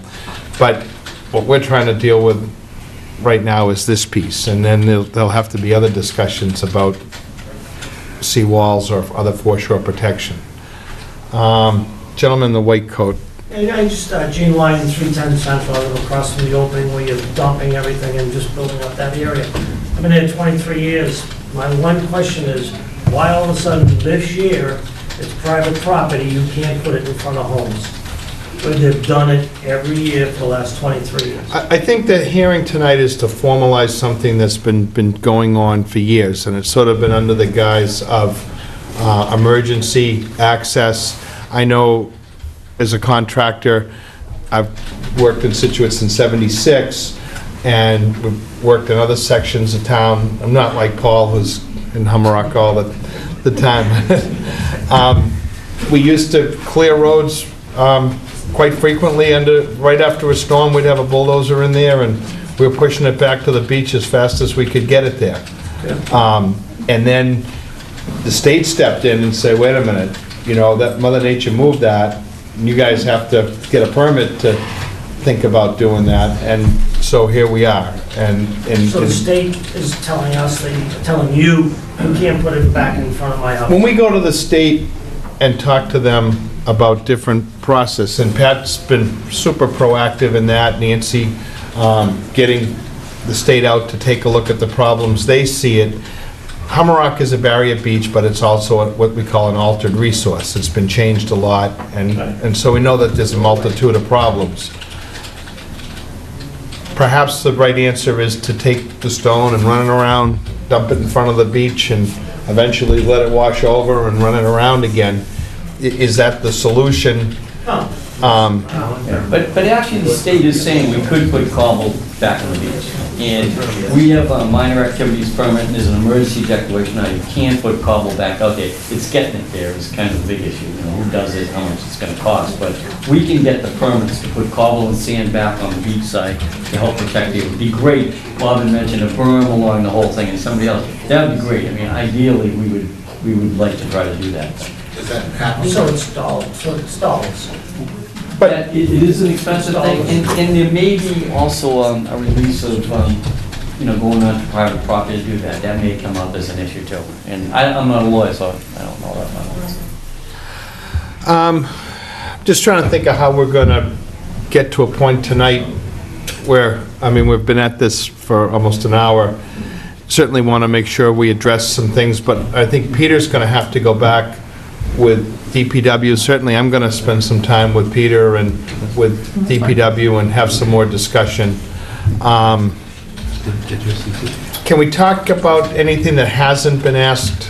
I have one more question.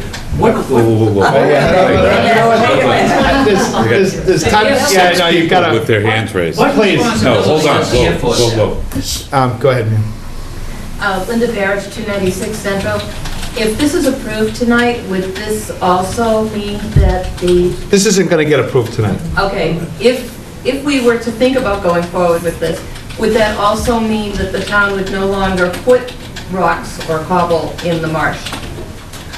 The town is not supposed to be putting rocks or cobble in the marsh. They may not be supposed to, but it's there, and every year it gets bigger, and there's tire tracks right across the middle of it from big equipment. Yes, ma'am. Casey Buchanan, 310 Central Ave. Do you know how we can get a hearing with the Board of Selectmen to be able to get the rocks put back in the beach so we can protect it? So, I've been waiting for the opportunity to call the office. This is Maura Curran. So my name is Maura Curran, I'm a member of the Board of Selectmen. So I just want to express to all of you, thank you for coming up. I have been out to Hummerock several times. I was out there in November before. There was just one storm, and then I obviously have been out there several times since the last 2 weeks of the storm. We've had Representative Cantwell there, Congressman Lynch there, and Senator Warren there. So it certainly has been escalated, and yes, I agree that this needs a greater and more deeper discussion, because obviously it's a very large issue that we need to help resolve for all of you, but I think we can all agree it's quite complicated with the conservation and the DEP and the costs, so we need to come to some sort of agreement. So I certainly will take your request. I think there definitely needs to be a meeting had between some good Hummerock representatives, in addition to some Board of Selectmen representatives, DPW, Pat, and Nancy, our Coastal Resource Officer, who's here, and obviously Frank from Concom as well. So I commit to you that I will make sure that that happens, so we can continue this, because it's obviously important to all of us. Okay. Yes, ma'am. Thank you. My name is Susan DeCastro. I live at 188 Central Avenue. I have 3 quick points. The first one is you need a legal opinion on how you use paper streets. That's the first thing. And you really shouldn't go forward on any of this without ascertaining that. That's important. I'm a lawyer, I do know that. The second thing is, my property is on a foundation so far. And when we have very large storms, the ocean water splashes over and runs between the houses down to the river. And if you allow beach rocks and sand to be piled up along Central Avenue in front of my property, that water won't flow where it wants to go, which is into the river. And the third thing is, I understand on Monday from my next door neighbor who does live there year-round and has for many years, that someone in a big yellow backhoe working on behalf of the DPW left a wicked big pile of rocks on the river side of my property, on the other side of Central Avenue, just on the edge of the water, and I really would like it to be moved. Okay. Thank you. Thank you. We're going to wrap this up in 5 minutes. Don, you got, and these are down to 30 seconds. I just got some photographs I want to show you. The difference between where there's a seawall and where there isn't one. And how, I'll bring it, you'd like to throw them in the rubbish. I'm going to bring you in more strawberries this summer. Thank you, Don. One facing north, one facing south. Did she ever see that? That's pretty much he's on. Okay.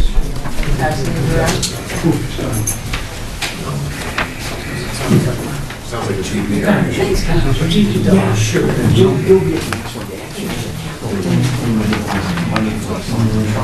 Do you own any property in Scituate? Yes. All right. As long as you're paying some taxes in Scituate, we'll let you have one more. Back in '91, Frank, they built a sacrificial dune that went the whole length of the beach.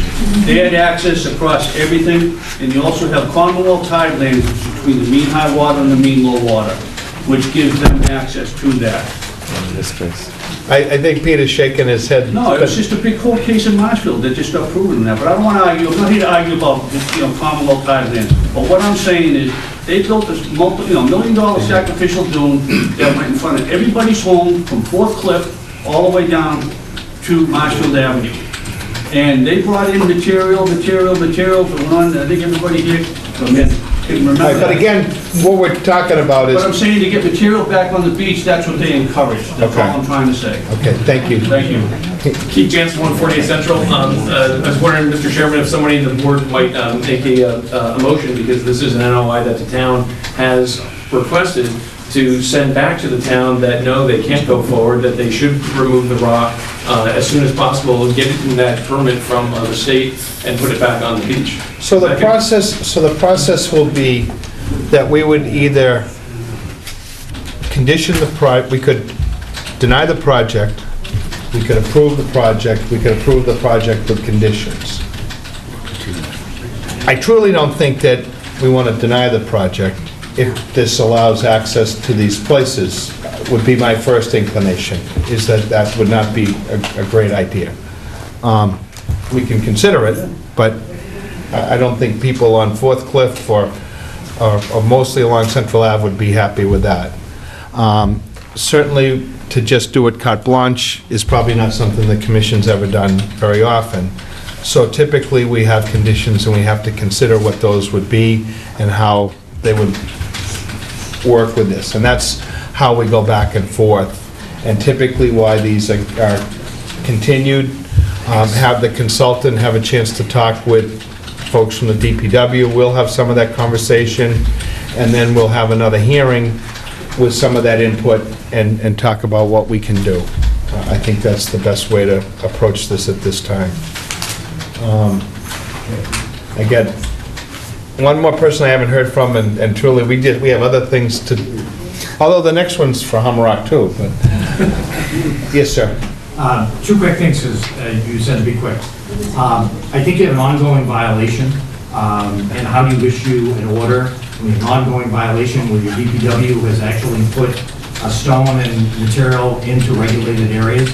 So So I think before you consider issuing an order, you have to consider what you do about that when your applicant before you has an existing violation. Second thing, I think you have to get some kind of an opinion. You have a roadway layout that allows for municipal purposes and other standard customary roadway uses. I do not think that allows you to build a stone barrier or effectively building a small revetment along the length of Central Avenue. I don't think that's within your purview. Most of this land is land court. You don't acquire any rights in that. If you actually look at your layout document, I don't think you have a right to do this. And at least as it relates to Central Avenue, I don't speak to the paper street. Excuse me, would you state your name and address just? Sure, John Truitt, 188 Central Avenue. Thank you. Okay. So I'd like to make a motion that we continue this. How long do you want, Peter? 2 weeks or a month? Could I have one other comment, Frank? I apologize. Sure. Within the, you said from Barrett to way up at the other end. But I think it should be in the record that somewhere in there, Atlantic Avenue, is it Rosemary Road? Needs to be included. That road was completely blocked after the first storm for days that the town did eventually clear and should be cleared. No, I'm sorry. Okay. Private residents cleared. I stand corrected, but it is a public road, I believe. No, it is not. Okay, my mistake. Take it back. Yeah, well, I mean, going forward, I think that currently, what we're doing now is inadequate, to say the least, and I think that it needs to address a larger geographic area in Humrock and have to deal with the subsequent results of the... And we're gonna make Paul watch this meeting on TV so he can participate at the next. I was just thinking, as far as the continuance date, I think if it's a month, it would give us a chance to maybe have some more meetings with state and maybe Board of Selectmen.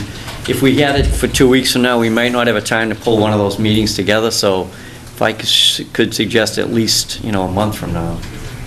But in the meantime, we get another storm, the town will be able to open the road, right? For emergency, yep, for fire access and for water. That's all, I just want to be sure. Yeah. Because who knows what we're getting. So let's go a month out, March 8th. I make a motion to continue this to... Peter didn't give us feedback. Do you think, is that good? I think it's good advice from your, Pat, that we have time to do some, coordination and reviewing some of these issues. Okay. That's what it is. Yeah. I make a motion that we continue this hearing to March 18th at 6:45. Yeah. Second. On favor? Aye. Great. Aye. Please sign the sheet. If your name and address are on the sheet, you will be able to participate in any appeal. Hey, what's the next meeting concerning Did I say name and address? What? Oh, that isn't good. Basketball court. The restoration of the existing parking lot? I think I checked the website for meetings. Bring it back. When I was a kid, we were there all the time. Well, stick around. But not the same level. That's like saying. All right. Well, stick You're welcome to around. stay. Not as important to I gotta go you. shovel rocks on my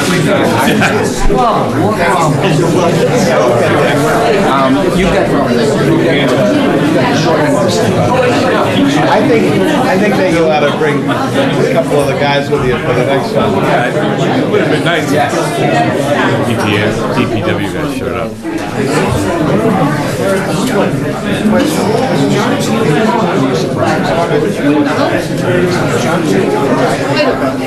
Yeah. Well, there's some of the stuff we'll have to look at. Everybody's got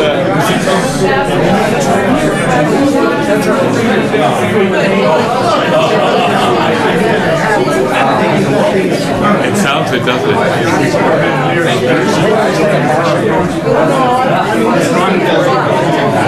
Oh, it's the single, I believe it's the single biggest land underwater. This is land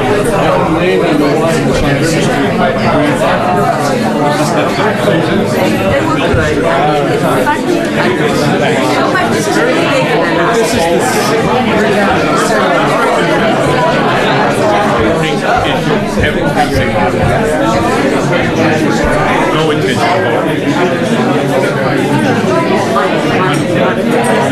of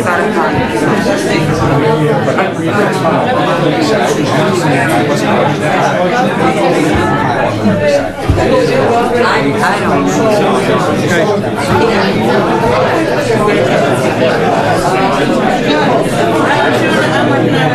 for everybody. He's a lot. Yeah, how's Mary? Huh? A lot of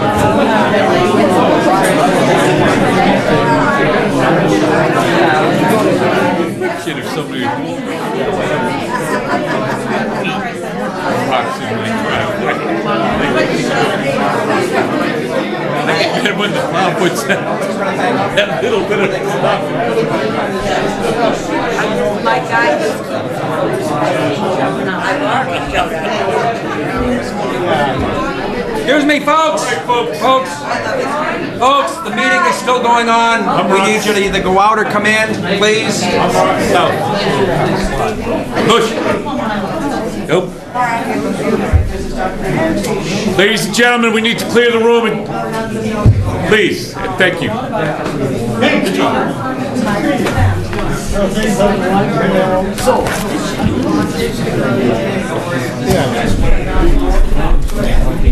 Okay, everybody was very reasonable. They were. Very reasonable.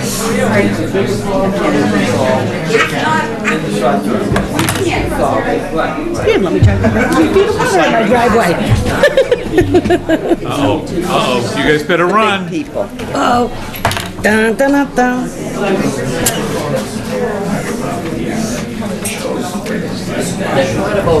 Enforcement order before you have notice of intent. If we see something I'd like to file that we can allow. We don't have to. But why don't we? Yeah, where were you 10 minutes ago? Where's my gum? Do you know who that was? Let's get going.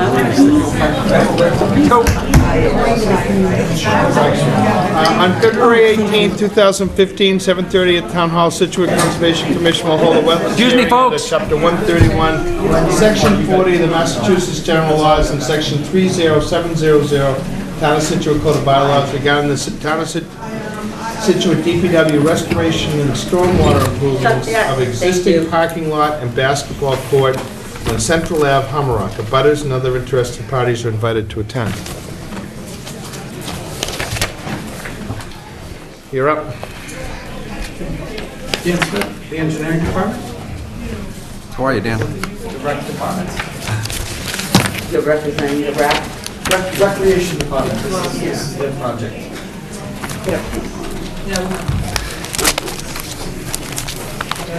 The first sheet, it shows existing conditions. It's an existing paved parking lot, and there's also a legion-sized basketball. Where is it actually located? It's at the intersection of Central and Harvard. The address is actually 0 River Road. River Road starts at, on the assessor's card, 0 River Road. Post office is Penny? Yes. It's across the street. Okay, it's their Yeah, parking lot. there's actually a couple of parking spots that are designated by signs for use just short terms for the post office. Yeah, I know where. Those will remain, there will be dedicated spots there for. And there's also a couple of dedicated spots for handicap and lifeguards, so all those will remain. So, most of the site is paved. You can see the existing limits go for almost 3/4 of the way back. The site is an AE 10, meaning all the land is below elevation 10. So the entire site is subject to flooding. It's in the floodplain and watershed protection district. It's underlain by what's known as dune sands, which is just highly permeable sands. It's a beach, basically, that was developed. It's located within a developed area beach and abuts undeveloped coastal dune. Parts of the project are within a 100-foot buffer to the bank, and riparian is 100 and 200-foot riparian. Yeah, I'm sorry. Thanks very much, appreciate it. See, it's the entire lot is 48,755 square feet, just over an acre. Currently, the runoff, you can see how it's striped. As it turns out, it's not a very efficient layout, which we didn't do. But all the runoff is directed to a leach and catch basin on the northern side of it. Kind of near the front and the north, there's a leach and catch basin that doesn't function anymore. It's completely filled with sand. And what happens is all the runoff from the pavement runs to that spot so it overflows onto the neighbor's property and runs to the river in an unlined, it's basically a sand channel that's eroded into place. And, so we're trying to fix that and keep the runoff on our own property. We've done that in our proposal. That's about it. There's 66 parking lots existing that's shown. Dan, what's the material you're gonna use to finish the parking lot off with? Oh, I'm gonna change the page for that. Oh, okay. This is existing. Okay. Before you turn the page, I'm sorry. So this is the entire parking lot, correct? It is. Could you just kind of like use your finger to show me what part of it is actually going to be the basketball area? Well, that's as it is now. It doesn't show here yet, but the pavement runs along this line, and this entire thing is paved. Okay. He's gonna flip the page. Oh, okay, I didn't know if I missed anything. Once we surveyed it and looked at the boundary and found the boundary lines, part of the lots, the striping of the stalls is actually onto the street, and we fixed that as well. So, you'll see, we've made a lot of improvements to keep it on our lot, keep the work on our lot, and the drainage on our lot. So we fixed a couple of things there.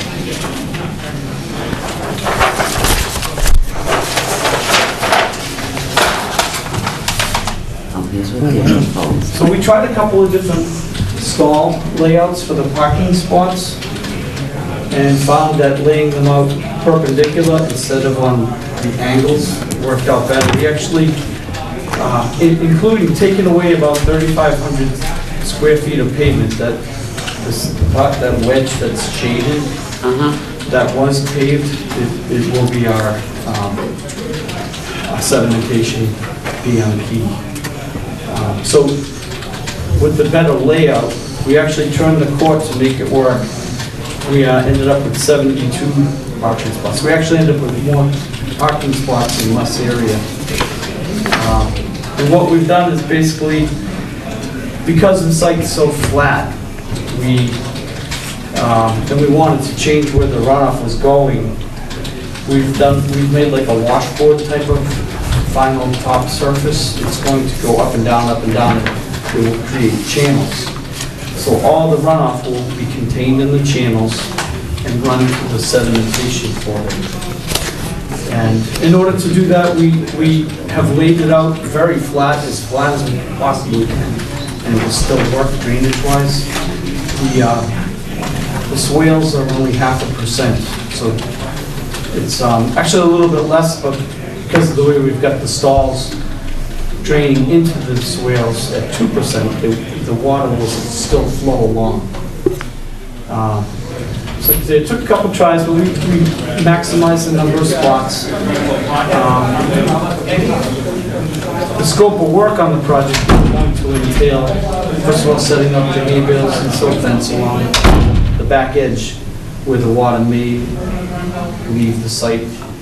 And of course, the agent would approve that before any work would begin. We plan on tearing out, saw cutting where we need to match the existing pavement. We're actually going to rip out all the pavement in about 1 foot of whatever subgrade's there. And replace that with, we're going to lay down some geogrid, which will help stabilize. It's just like a plastic lattice that holds the earth together. And then we'll lay about 1 foot of new dense grade that will be fine graded to the shape, the washboard shape that will form all the swales. And then there'll be 2 courses of 2-inch thick pavement. We'll match existing grades.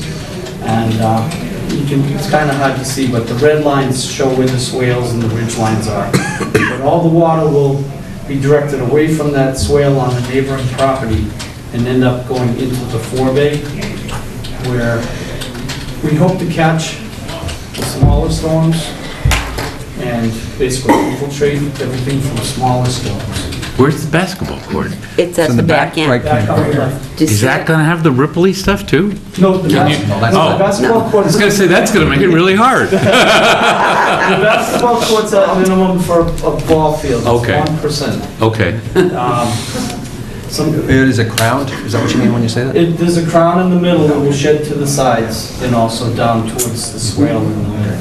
So as a percentage, roughly, what is the increase of impermeable material? Oh, we'll reduce the Decrease by 3,500. Yeah. Yeah, we're not going to pave that triangular section that was paved before. That's- Decreasing it, but that's adding what- parking space, well, Yeah, and yeah, it wasn't a helping great- the water flow. It wasn't Yeah. a great layout. It's not. And the other They had part bigger is, cars back all the then. stalls are on the property now.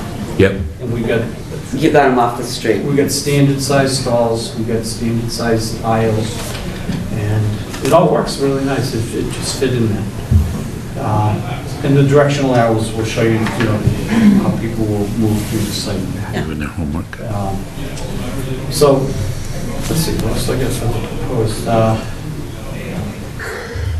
I guess what I wanted to stress was, is everything that we're doing is going to help improve the sites for all of the 10 standards.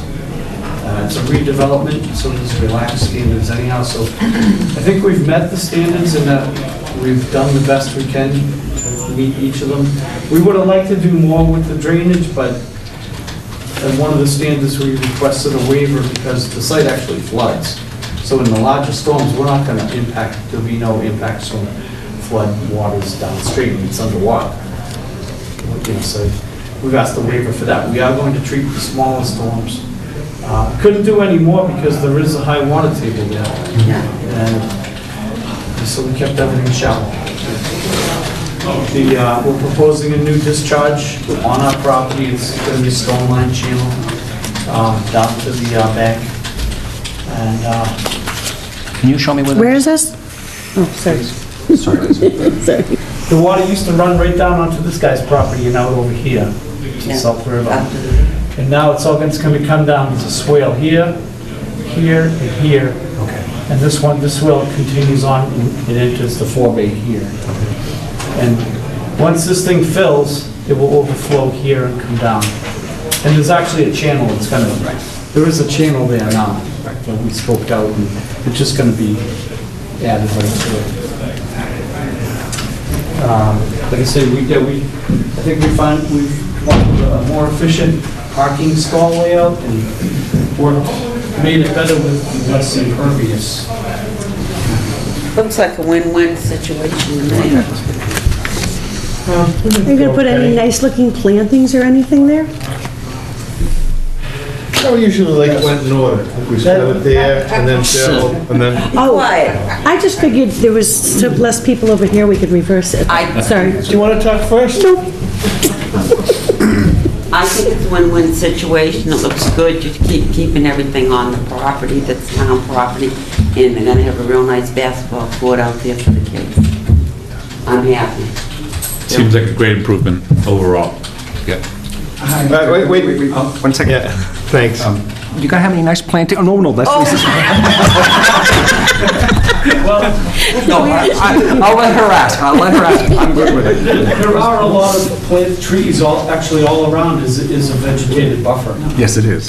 And so You can ask your question. it wasn't anything that I saw necessary, but recently was made aware that there may be some budget for that. I don't know. The kids will there run them actually over, is budget so for they're that from playing basketball. I'll let you ask We're having that. some fun. Okay, I do have a question.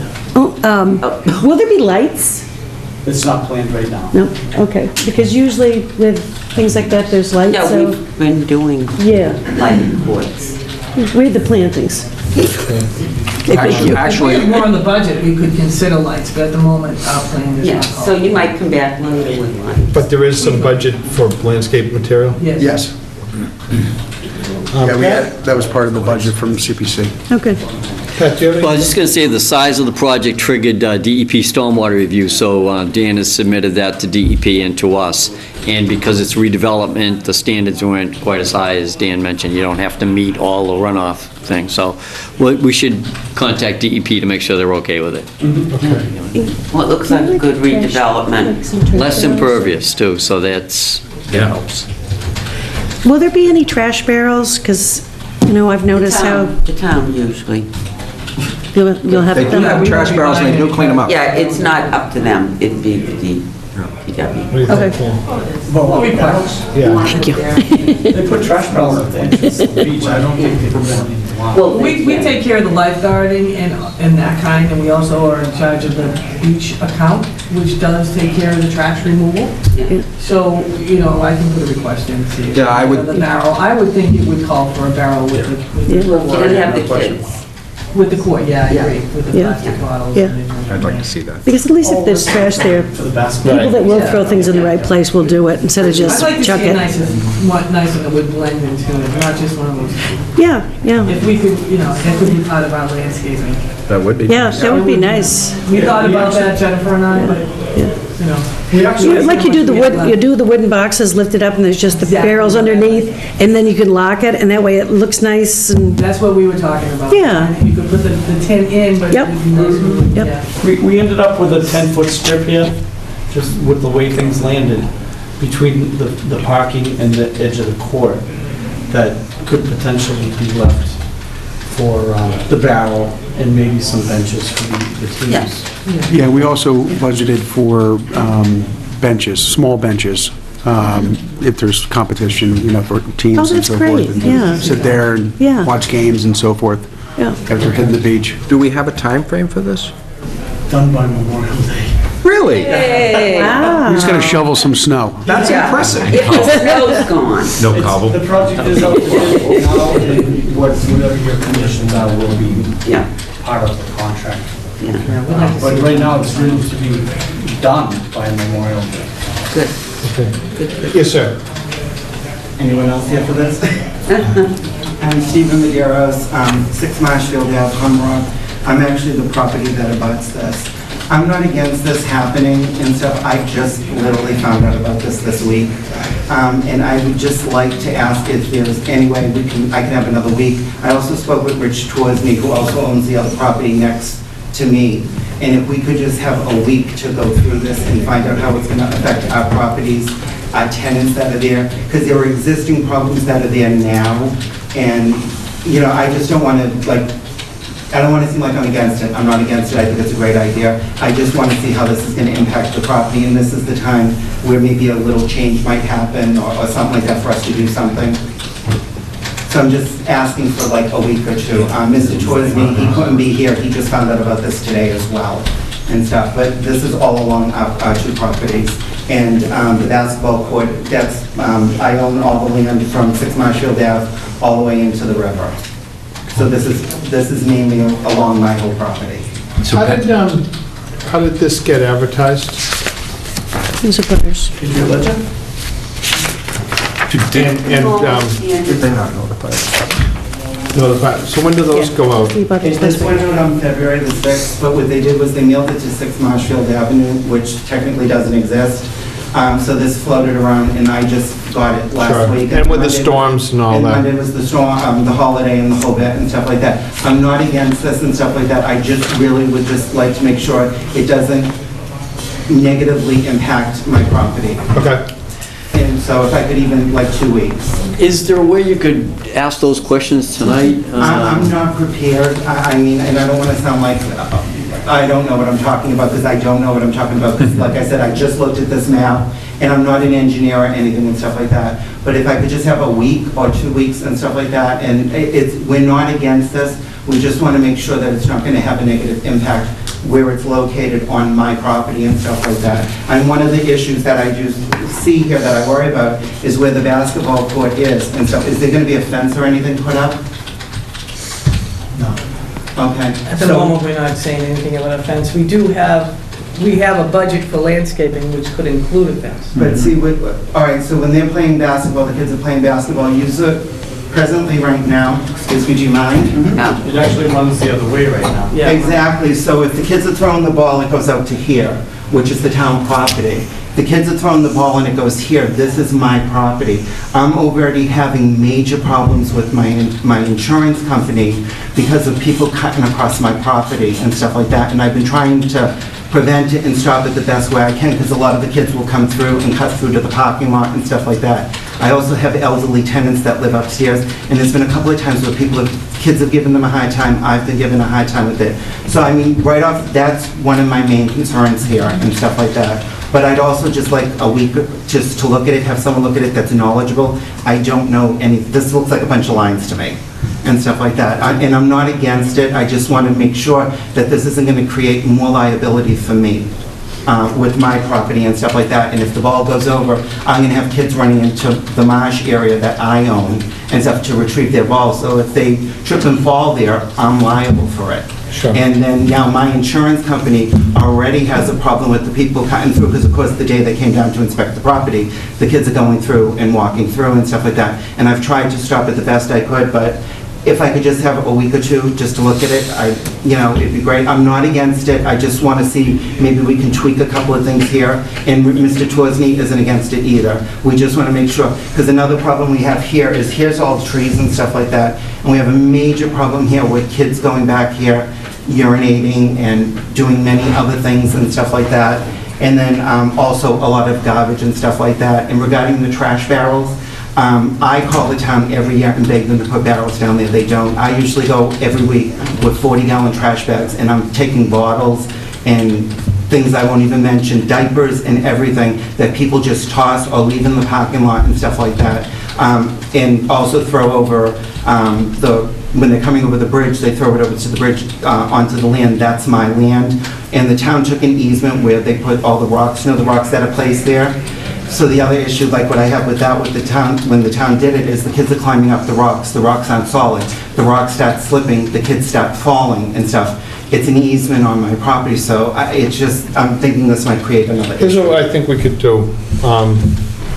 We could continue this for 2 weeks. We're in February. You guys aren't going to be starting bulldozing this thing next week or anything like that. If the changes are minimal, there's no reason why we couldn't have the order of condition, we couldn't have our orders prepared so that we could vote it and condition it the same night. So why don't you guys get together, I assume with Rec and Dan, I would get after it fairly quickly, and then hopefully the changes, Pat? Yeah, I was just going to say, for a continuous, I think you brought up a lot of good points that could be addressed by Rec or by Public Works, but for continuance, it's really if information is missing. If we thought that all the information wasn't Let's provided. just say that they get together on this thing and decide that, you know what, to accommodate these folks, that the court ought to go against Harvard and the parking ought to go. I just don't see the problem with holding this off for 2 weeks. Maybe if they have to work out a couple of changes in the plan. And I don't think we'd have a problem having our orders together. No, we could certainly do that. They're not going to lose any time. Yeah. Okay. And what is your correct mailing address? I can give my home address. It's 79 Hidden Valley Road, Marshfield, Mass. What's the property? So we change it. 6 Marshfield, but no mail goes. I don't know. We have to. Okay, just continue. Use it? All right. Mine 02050, sorry. Okay, no problem. Just so you know, so less of the basketball court will be abutting your property. More right now is abutting your property, correct? Well, you know what? I think Not to rush everybody through, but we're going to continue this. It's 8:30. You guys work it out. Okay. And then we'll... I think a little landscaping Okay. could help us out there. Well, Yeah, the other thing, if I may. what do we got for a date? March, I make a motion to continue to March 4th. I didn't know anything like that. I don't even know what I'm continuing. Because Another they sent to a basketball court, huh? Another public. Frank, What's that? I'm sorry, I may have missed a question because it was so noisy out here. I'm sorry, is there any other, actually, we should ask anybody else in the audience wants to speak to this. I apologize. That's all right. A few of us fought long and hard for the 2 parking spots for the post office. Did you say they would? We discussed that, yeah, they'll remain. And it's only a problem in the summer. Can you paint something on the parking spots instead of having the signs that get moved and don't get moved back? We plan on accommodating it if that's what it takes. I think we're planning on keeping the signs. The ones that are standing? Yes, this are similar signs. They don't work. They have to be, they're moved to go out the parking lot, and they don't get put back. And I've been doing it for years until I got too old for it. So, it's only a situation in the summer. So if something could be painted, it would work perfectly. We did plan on accommodating that. Okay, great, thank you. I'm sorry. Anybody else? This gentleman. Paul? One quick question, are they planning on changing the grading of this pole block now? Yes. Because right now all the water flows. That's right. Yeah, you missed that part of the... Yeah, it's all been regraded to keep it on our lot. Okay. Thank you, Paul. Okay. I make a motion to continue DPW Central Lab parking lot and basketball court to March 4th at 7 o'clock. Second? All in favor? Aye. Great. Thank you. Thank you very much. Thank you. You guys can get together in the hall and sort that out, okay? Thanks. Quietly. Thank you. You should have been here 2 hours earlier. Thank you. Oh, yeah, oh, it's not, yeah. Yeah, let's do Big crowd. restoration plan. Oh,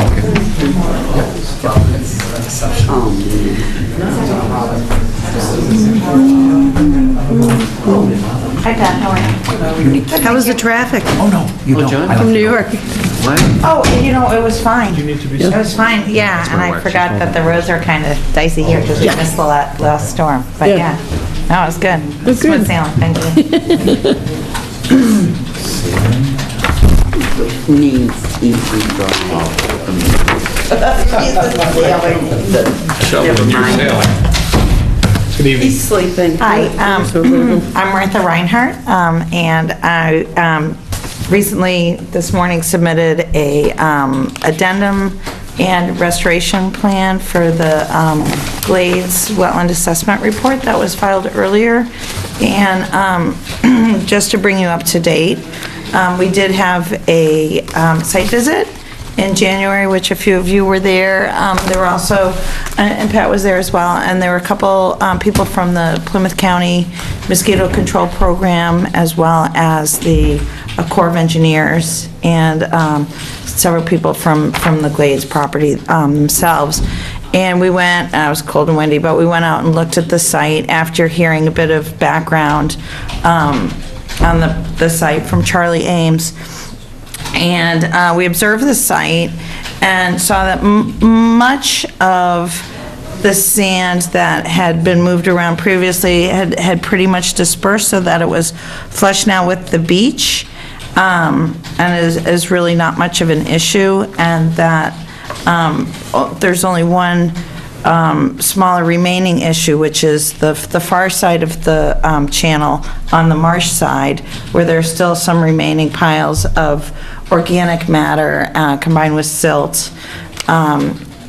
And also much of the channel had been filled in by wrack and seaweed, so it was really hard to see what was actually underneath, but I think it's part of an ongoing process, 'cause, and who knows what it looks like right now. We wouldn't even be able to see the thing. So I'm really grateful that we were out there when we did, because it'd be impossible to assess We only it almost now. broke our neck on the ice, but... That's right, that's right. It was only ice. It was just ice. What I had recommended at the time was that those piles be regraded so that they were flush with the marsh surface, which is typically what mosquito control does when they go out to do their annual maintenance. And I spoke with Steve Gillette, who was one of the people from mosquito control there, and he agreed to do that. And he said what they typically do is, before they start up with their maintenance activities for the spring, they would go out and take a look at the site and put it on the schedule, and then come back in March to actually do any maintenance work that's required. And he said when they go at that time, he would have his crew just regrade those small piles that remain, so that they would be flush with the marsh surface in a manner that they would typically do anyhow. And on the beach side, that area had been scraped, so there weren't any piles, it was already flush. He did say that the only thing that would prevent them from doing that would be if they went there in February, which is, I know, middle February now, and that the channel was fully open and flowing. So, yeah, I mean, in that unlikely scenario, then the people from the Glades would go out and do it themselves. Sure. Okay. Good. Pat, how are you? Yeah, one of the questions was, could the restoration be done under an enforcement order in the restoration section? I think we agreed that it could be done that way. When we talked with DEP, they wanted us to get back to them with the plan. Same with Corps of Engineers and, comments from the Corps, and then Natural Heritage would like to see it too. The timing of it will be important for them. Right, and all the work would be done prior to April 1st, to stay out of any birding season, so that it doesn't get into the time of year restriction. Yeah, we could send what you sent us today, we could send that out tomorrow, Friday, to all these other agencies and get their comments. I think there was one other thing. So is mosquito control going to do another channel? Did they ultimately come up with that? Did they? Well, that's one thing we'll work on once the enforcement issue and the restoration plan's approved for what's out there now. Then we would move forward with a bigger kind of maintenance plan that would include a new channel, opening up a new channel, so that they don't have to do the yearly maintenance. Right. And, as we saw, the beach keeps moving towards the south, and that channel originally went out much further to the north and went out into the harbor that way, and now keeps continuing to move further and further south. And one other point that I wanted to make about leaving the material there and just scraping it down is that everyone agreed, because of the erosion that's happening in that area, it was inadvisable to remove any material from the site, just to leave it there, and everyone seemed in agreement to that. Okay. So we would be preparing a maintenance plan that would come filed as a notice of intent in the future, and I'll be working together with the mosquito control people on that. Yeah. Okay. Oh, yeah, I think they're instrumental in I mean, we a don't at the successful end of the plan. game want to block that off or have it continue, like you say, every year, if there's overwash and it's blocked, it just seems like now would be a good time. Right, I mean, especially if you have a storm in April, which that does happen. Yes, it does. Which is what happened last year, and closed the channel. All the time now.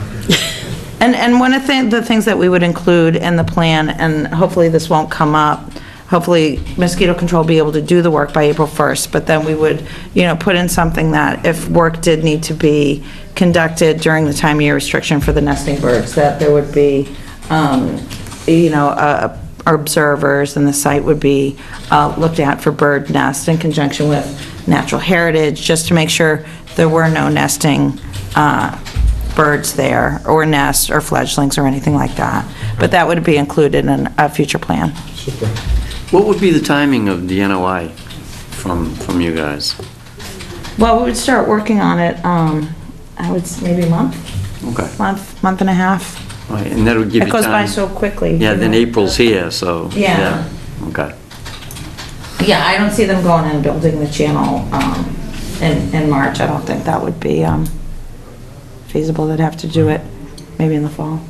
Okay. I just don't think they'd be able to get all the approvals in time. Okay. Maybe. That's good. No, wheels turn slowly. Yeah, well, I know, without the other agencies as well. Sure. So, Okay. that's it. Yeah. Okay. Well, we appreciate your effort on that, and the Glades' effort as well to get this So, We might be making some real progress here on a more permanent solution. That would be awesome for What everybody. what it seems like, yeah. Great. Great, Okay, thank you. Thank you. Thank you very much.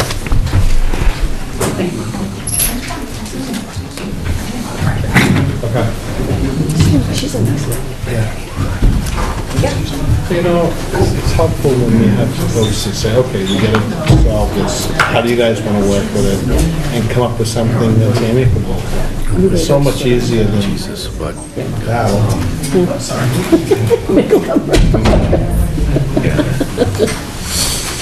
You're up. this should be good. It should be. Ready. I think it looks like we had a couple people step out for 1 second.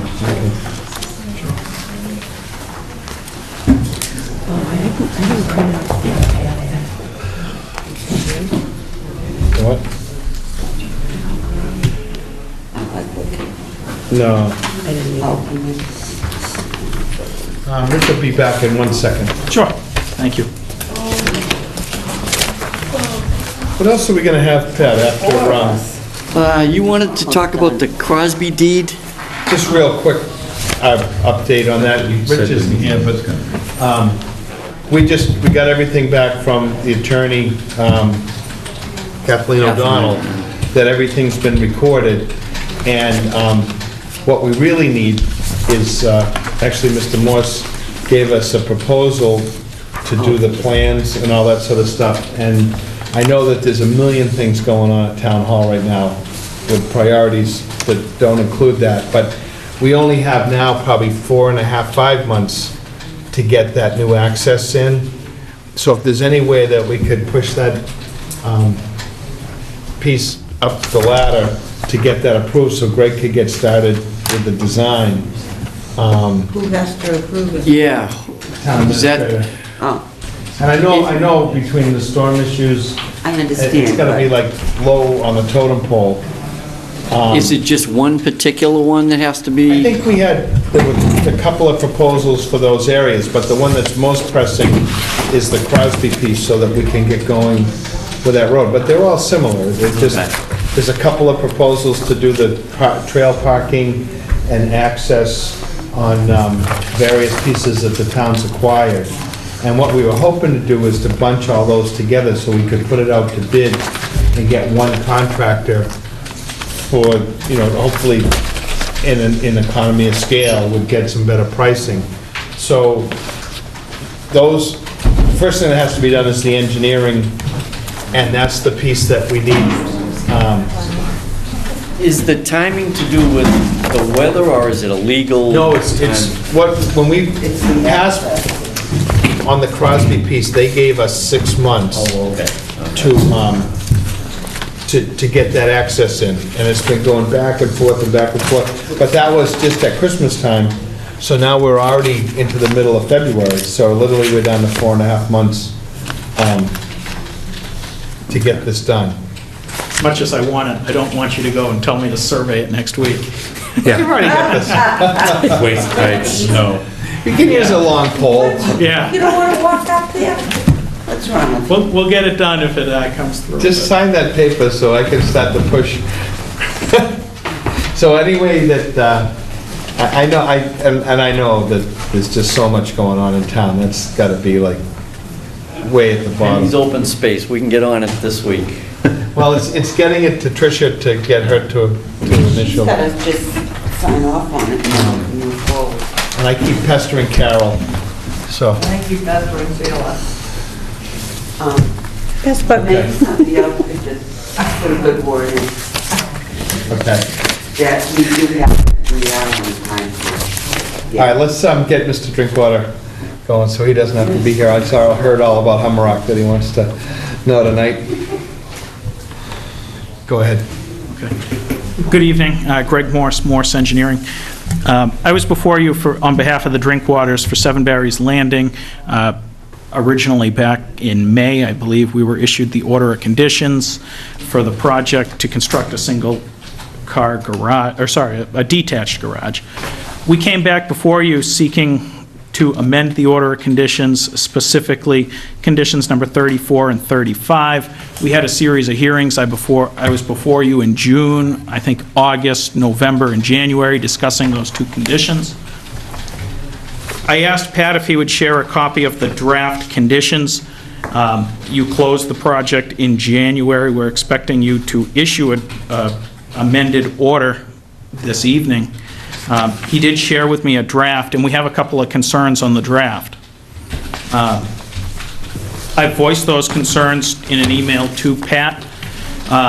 Basically, our concerns are this. We had asked for specific language on item number 34. Item 34 was the one about herbicides, pesticides, the restriction of those on his property. When this commission made a motion to adopt the language, the motion was to adopt the language as written in the Morse Engineering proposal. That is not the language that's written into this order of conditions. The agent has altered that language. Not very much, but slightly, and he has altered it from what this commission approved. The second was condition number 35. This was in regards to the use of water usage on the property, having to comply with the water department regulations. We had asked that the motion be stricken, and that was the motion. The motion was that the condition would be stricken from the order of conditions. This draft has a new condition in it, which essentially says it's stricken, but it also has additional language. And stricken to me means that it be removed. So what we would ask is we would ask that the draft conditions that are before you be altered. They be altered in a way so that condition number 34 read exactly as the commission approved it, which is the language we provided. In condition number 35, you could simply write the words omitted or deleted. You don't have to add extra conditions at the end of the amendment, and you don't need to add the additional language. I think in fairness to Pat, adding additional language here, this is a little bit different than your typical project. Typically, an applicant is before you with a project, and you expect your conservation agent to place reasonable conditions on it to ensure the project is built properly. This amendment is unique in the fact that we came in with the specific language for the condition, and that's what you approved. We thought that that specific language was going to be the condition, not that it was going to be altered in any way, shape, or form. So we just ask that you look at what your motion was and reflect that in your order. Yeah, I'd just like to comment on that. I think that when someone comes in for an amended order of conditions, we can add whatever conditions we like. You did come in with specific language. We looked at it, and when we drafted it, we don't always go by exactly specific language. We have the gist of it, and so that's what we saw. When you came back to us and said you'd like to have that removed, we've just come up with a new set that does do that. But we reserve the right to add amendments. We can do whatever we want with an amended order of conditions. We did use your wording, and we've now named it Amendment 40, and we've stricken 35. With 35, with the water, the whole water safety for the town, we left it in there as a reminder. We didn't think it had to be stricken for any reason, but fine, we'll take it out. And then we did add another condition, condition number 42, and it reads, property owners shall keep themselves familiar with the town of Scituate conservation rules and regulations with regard to use of pesticides, insecticides, herbicides, and fertilizers.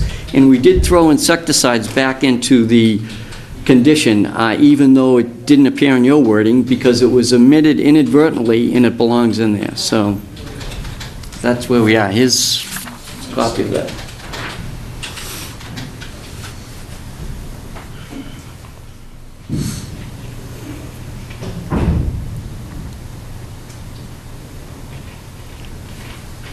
So, I mean, condition 41 says that order 35 should be removed. I don't see why you couldn't just take condition number 35 and write omitted. You don't need to provide the background of what happened during the amendment. Right, and we did question that, and that it could be that that is a way to do it. It's always been done this way, and if it's to the same end, I don't see if it matters at all. Because the order that we had is in place. We're amending that, so that language stayed the same, and then we've put an amendment page. I understand it can be a little confusing, but I think that's the way it's always been done here. if there's a way to change that, we'd be glad to. It's not a big deal to us. But, I mean, I think this covers what you wanted. It just becomes confusing, because you do have continuing conditions. Condition number 39 says, condition, shall run, survive the issuance of a certificate of compliance, and it lists condition number 35, yet this one here is saying that 35 is no longer valid as a condition number 41. So just to remove any question in the future, if it should just read as omitted. Yeah, It should be stricken, which is what we asked for. That be stricken, not an additional condition be placed. Right. My comment on it was it should be not applicable. But I think once the order is issued with DEP, the discussion was it should be handled as an amendment page. I'd be glad to do whatever DEP says we could do on that. We could put NA, we could put stricken, but tampering with an order that's in there, I don't know if you can do that if you have to do it on the amendment page, but we'll do whatever. It doesn't matter to us. Right. The point is, we're not Who going can to... give you the guidance on that? Probably Christine Odiaga could. Okay. But,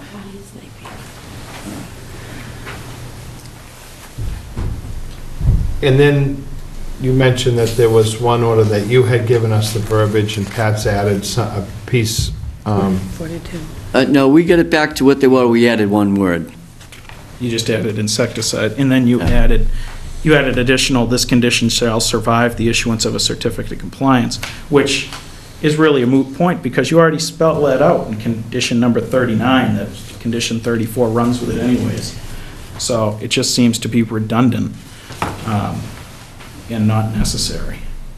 But adding the word insecticide, certainly, I don't think there's a problem adding that. I don't have a problem with that. Can I make Sure. a question? I have a big issue with the fact that when the commission issued the first order of conditions back in June, 34 was beyond the scope of your jurisdiction, because it was labeling my entire property as being an area that was off limits to doing any of this stuff, whereas the majority of my property is outside of your jurisdiction. My issue is, I don't want to see that language in the final document that I'm going to record at the Registry of Deeds and will forever run with the title of my property. I'm asking for that paragraph in its entirety to be lifted out of there. 34 or 35? 34. 34 is the one that goes beyond your jurisdiction. I am happy with you taking this language here and replacing 34. Okay. But I don't want to see the language that 34 had to begin with, because what it said, in paraphrase, was that no fertilizers, chemicals, pesticides, or insecticides shall be used on this site. My site of Seven Berries Landing includes a lot more land than you have jurisdiction over. And that should never have been in there in the first place. That's why immediately we couldn't accept that order. Right. We didn't record that order. We haven't done anything with our property regarding the plans that we had for this, and we've been trying for the better part of 9 months to get this thing squared away and get that off of there. It isn't acceptable to me or to my wife that this just be done as a tagged-on amendment, and 34 remains on there as something that should never have been in there in the first place. I think we agreed to do what you wanted us to do, and the fact for you is that it still shows up in there.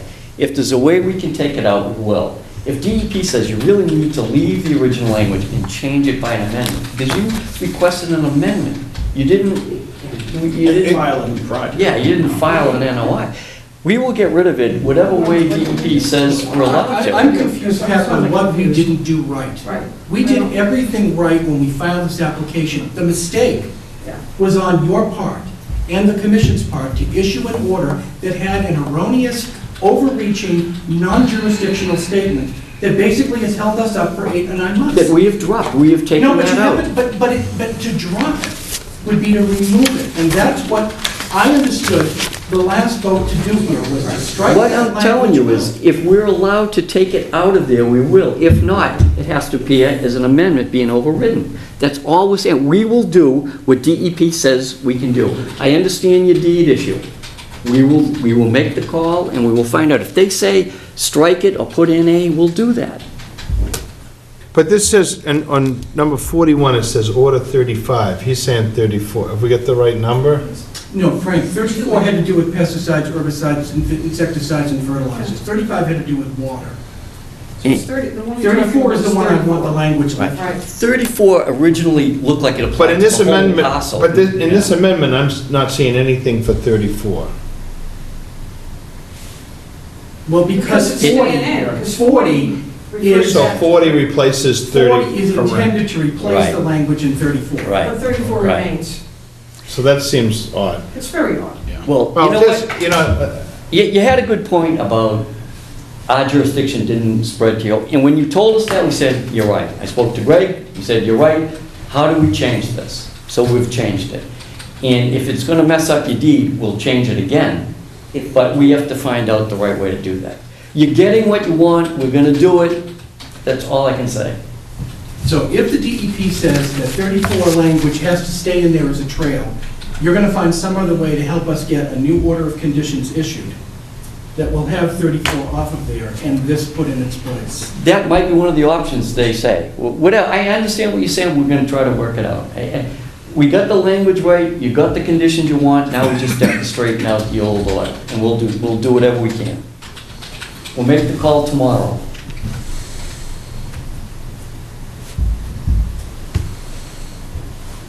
okay. I think we're in agreement on what has to be done, just the technicality of how it gets done. But excuse me for being basic in what I say right here. Because both of us are beyond the level of frustration to get this thing through. What you're saying to me is that you're going to talk to DEP and you will find whatever method is necessary to take the language that was posted on the first order of conditions in number 34 and eliminate it in its entirety so it is never seen on the final document that I'm going to have to go and record at the registry. That's not what I'm saying. If that's possible. I think that's what you're saying you'd like to do.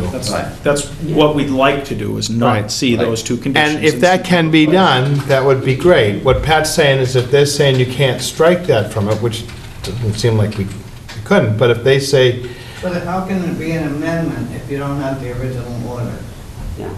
That's right. And that's what So DEP what might happens, say to us. just on basic, once the order of conditions, once you've done all this, you submit it to the DEP and then they bless it? Like, what does the DEP No, have to they've do already with it right received now? it. They got it the same time we got it. Okay. So there's a notice of So all we're intent. asking is saying, can we get these two documents to align with each other? That was put in there erroneously. And can't we all just strike it? Is that what we're trying to get to? We're asking DEP if we can strike from an approved order of conditions. Right, We're because asking the that. approved order of conditions had an erroneous statement in it. So I gotta believe that the amendment could go in to actually strike it. That's what the amendment is. The That's not what it's amendment- doing. The amendment has the wording in it the way it existed, day one, being amended by another paragraph. So our point is, if no one ever reads beyond that paragraph 34, when they go down to the registry of deeds, and get to 40, they'll think we have all these restrictions on our property. You're causing them to read a whole document. well, And I don't know what people will do. I don't know. I think we'll find that I would out. assume that most people would read the whole We document. will. Yeah, that's an assumption. We'll find that out. What else Okay. can we tell you? We'll find that out. Okay, that's Okay. great, right. All right. Painful as it is, I think we're getting closer. This has been very, You have no idea. It's been painful on both ends. right, okay. Has been. So what are we doing about the other paragraph? Is that solved? The Same. water? The same thing, if it can be taken out, if it can be stricken, which is what the motion was, we would like it to be removed in its entirety. Okay.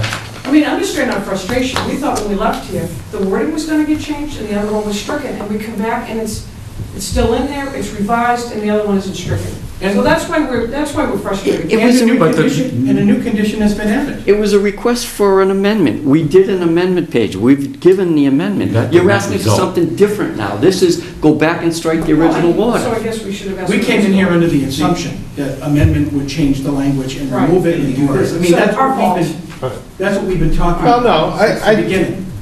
Let's just see if this can work. I think we're all trying to work with each other. Let's see if that can be done. All right? Well, We're appreciate, beating a dead horse if we go on any further on this tonight, so. all right, there's another condition that's been added in here.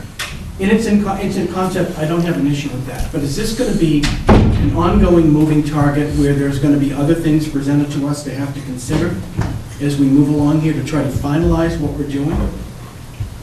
You've introduced 42. You can go to legal counsel and you can discuss that with them. Now, what kind of a remark is that to me? That's your option. We have a condition we've put in there. This is something that we would like everybody to do. Keep in touch with the rules and regs around pesticides and insecticides. We're trying to protect the water But it supply wasn't on the too. original one, why would you do it subsequent? The only thing that was open for discussion were the two things we amended. According to you. Oh, we- okay, we- okay. This is an amendment, a condition. So you can continue to amend it, is what we're saying, right? We're done. When something is opened, I do believe that we have the ability to relook at it. We are removing pieces of this, and you're looking to get that out, it was wrong, that it shouldn't have been in there. Correct? So maybe there's a piece that should have been in there that wasn't. So is this a one-way? We thought we were done the last time when we finished all the votes. No, but you requested something to be removed that you felt should not have been in the orders. Right, so So then, I think that what Pat said is that he's found something he felt should have been in the orders that why is didn't we not. find it before the last hearing? It was part of the condition that you had removed. It was in there, that people need to follow this. You didn't like it there, so we've reworded it and put it open to everybody. Everybody in the town needs to be looking at rules and regs around insecticides and pesticides. So we've changed our condition. We're not going to have a condition that So this is says, in other conditions that you've already put out. we haven't had any since then. Okay. Okay. It's just the draft came out a few days ago. We looked at the draft a few days ago. 42 didn't exist in the draft. The draft appeared with 42 now, tonight. Because you asked it to be changed. You were bringing up a lot of reasons why you didn't like it. So we took it apart, we put the wording in, and then we added the piece that we thought was important as another condition. Because we took it out of the places you asked us to take it out of. But it all goes back to the fact that 2 or 3 weeks ago, whenever the hearing was had, the vote was taken to amend the language. The vote was approved with no additional language being put in. The draft that came to us was language that was extra language that was in there. This last condition, we can put in the condition anytime we want when it's an amended order of conditions. We've decided to put one in. Okay. All right. Pat, we will talk, Yeah, you're gonna yeah. shoot something to DEP tomorrow to get some clarification on that. I will. Okay. All right. Are we going to have to wait to come back to another meeting to get this thing finalized? I hope not. Can we ask the commission to have Pat report to Greg and let us know as soon as possible the outcome of that language issue? And then let us know what our options are. Pat's really good at copying everybody on that. I mean, he's copied me on all these pieces, and I'm sure we'll hear from him, but I'm sure you're not gonna get an answer from DEP tomorrow on that. He's I'll gonna- call it tomorrow, and I'll Right. see what she says. Okay?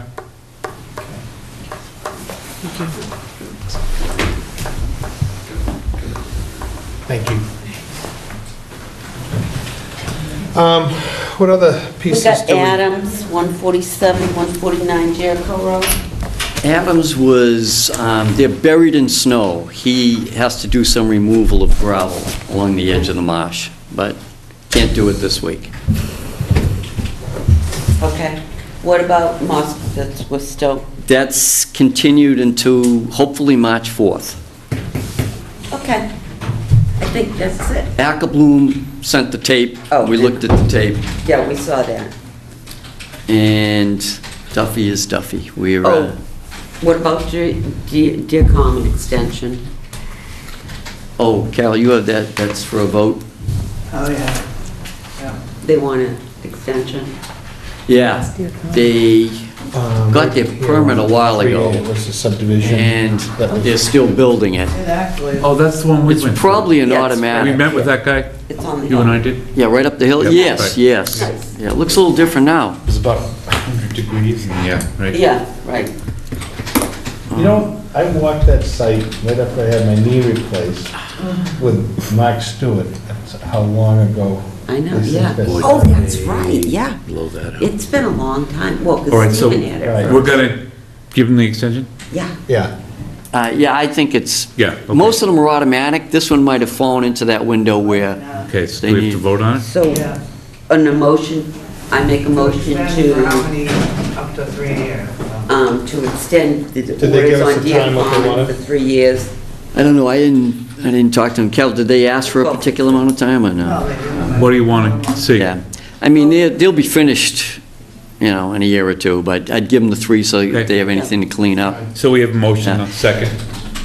All in favor? Aye. Most of these now are all automatic extensions, which kind of changed the whole way. People had a time frame, so they couldn't dilly-dally on getting started on projects. Now they don't seem to care. They don't want people to have to come back and get a new permit, so. Oh, Dilly-dally. What else we got? I make a motion to accept the minutes of 121 as written. Second. All in favor? And that's all that I have, I don't know what's... Well, we talked about Crosby, Yeah. Deer Common. Was there a Hummerock seawall question, or was that all vented to? Oh, there was one, Paul Armstrong, quick one. They have he has a, Times have I heard that word tonight? no, there's 2 Hummerock That's questions. how he got me. One is, there's a seawall in the sand and We're here after cobble. 9 o'clock. Oh, I know what you're talking about. The sand and the seawall meet Listen at to the this, top. it's interesting. This is a beach that filled in really Oh, well. yeah. And the people who live here now So say, when he wants to talk about grading that, are we talking about on the back side of the seawall or the front side? well, this isn't the Paul Armstrong one, this is a different one. This is on the ocean side. They should- Paul Paris. Yeah. Yes, Paul, that's right. Yes, not Paul Armstrong, Paul Pat. These people want to dig out on the ocean side of the wall To create a wall again, so that the, rather than having the water just shoot over the top. Yes. and. That would undermine the everything- wall itself, right? No. No. The But, top of the seawall is level with the beach. They're like one. I have to tell you, down closer to where I am, where the wall that goes from Newell Street downtown, many people have just done that. yeah. And it Right. may not be what they were supposed to do, but it has worked beautifully. Yeah. And Rebecca Haney, when we talked to her today, she says it drives the water down and up, so it still throws stuff up onto your house, and it digs out the wall, and you lose the sand that was there. Right, the new revetments, they would have a gradual slope. The old seawalls were like this. Right. The new Yeah. revetments are supposed to, They're angled. Yeah. I do believe they're only asking to take like 3 feet, scoop it back, put it back where it was. They're not, and there's still 10 feet underneath. Yeah. The cobble has built up. It isn't as though they want to... are they asking to do that under that 1 month? Yes, Yeah. the emergency. Yeah, Do you want the email? I saw it. Oh, okay. that seems reasonable. I don't really have... Well, I Yeah, know, I who know. knows, and who knows what the right answer is on that, really? Oh, you know what? You know? It's... Yeah, I mean, I can tell them what Rebecca said. Yeah. Say, here's what the scientists are saying, Yeah. The other thing, Paul Armstrong, his was cobble on the marsh side of Central under the 2 piers. So you can't even, it's And covered. we had let them pull that out before, as long as they weren't trying to dredge. Exactly. I mean, there's a... Exactly. What There's we a fine found is we line. said, yeah, clean some out. The next thing you know, we had guys trying to Right. make a couple more boat slips. Exactly. So what I said, I'd run it by you guys, and if they want to do it, either one of you guys or me would have to be there. Yeah, right? Yeah. There's enough people in Humrock, 3 members in Humrock. Yeah. One of them can... So that it's not a big project, it's just Leave her out of it. cleaning out the cobble. You can't take more than a coffee from them, Lisa. That's... What do you mean? Michael's still waiting for you, or is he? We took separate cars. All right. Hi, honey. Okay, are We all done? set? I think Yeah. so. I make a motion to close. You mean adjourn? I know, I Yeah, just want to second. close Let's up close. shop. I make a motion to adjourn. You know what, Frank Short All in meeting? favor? Aye. Thank you.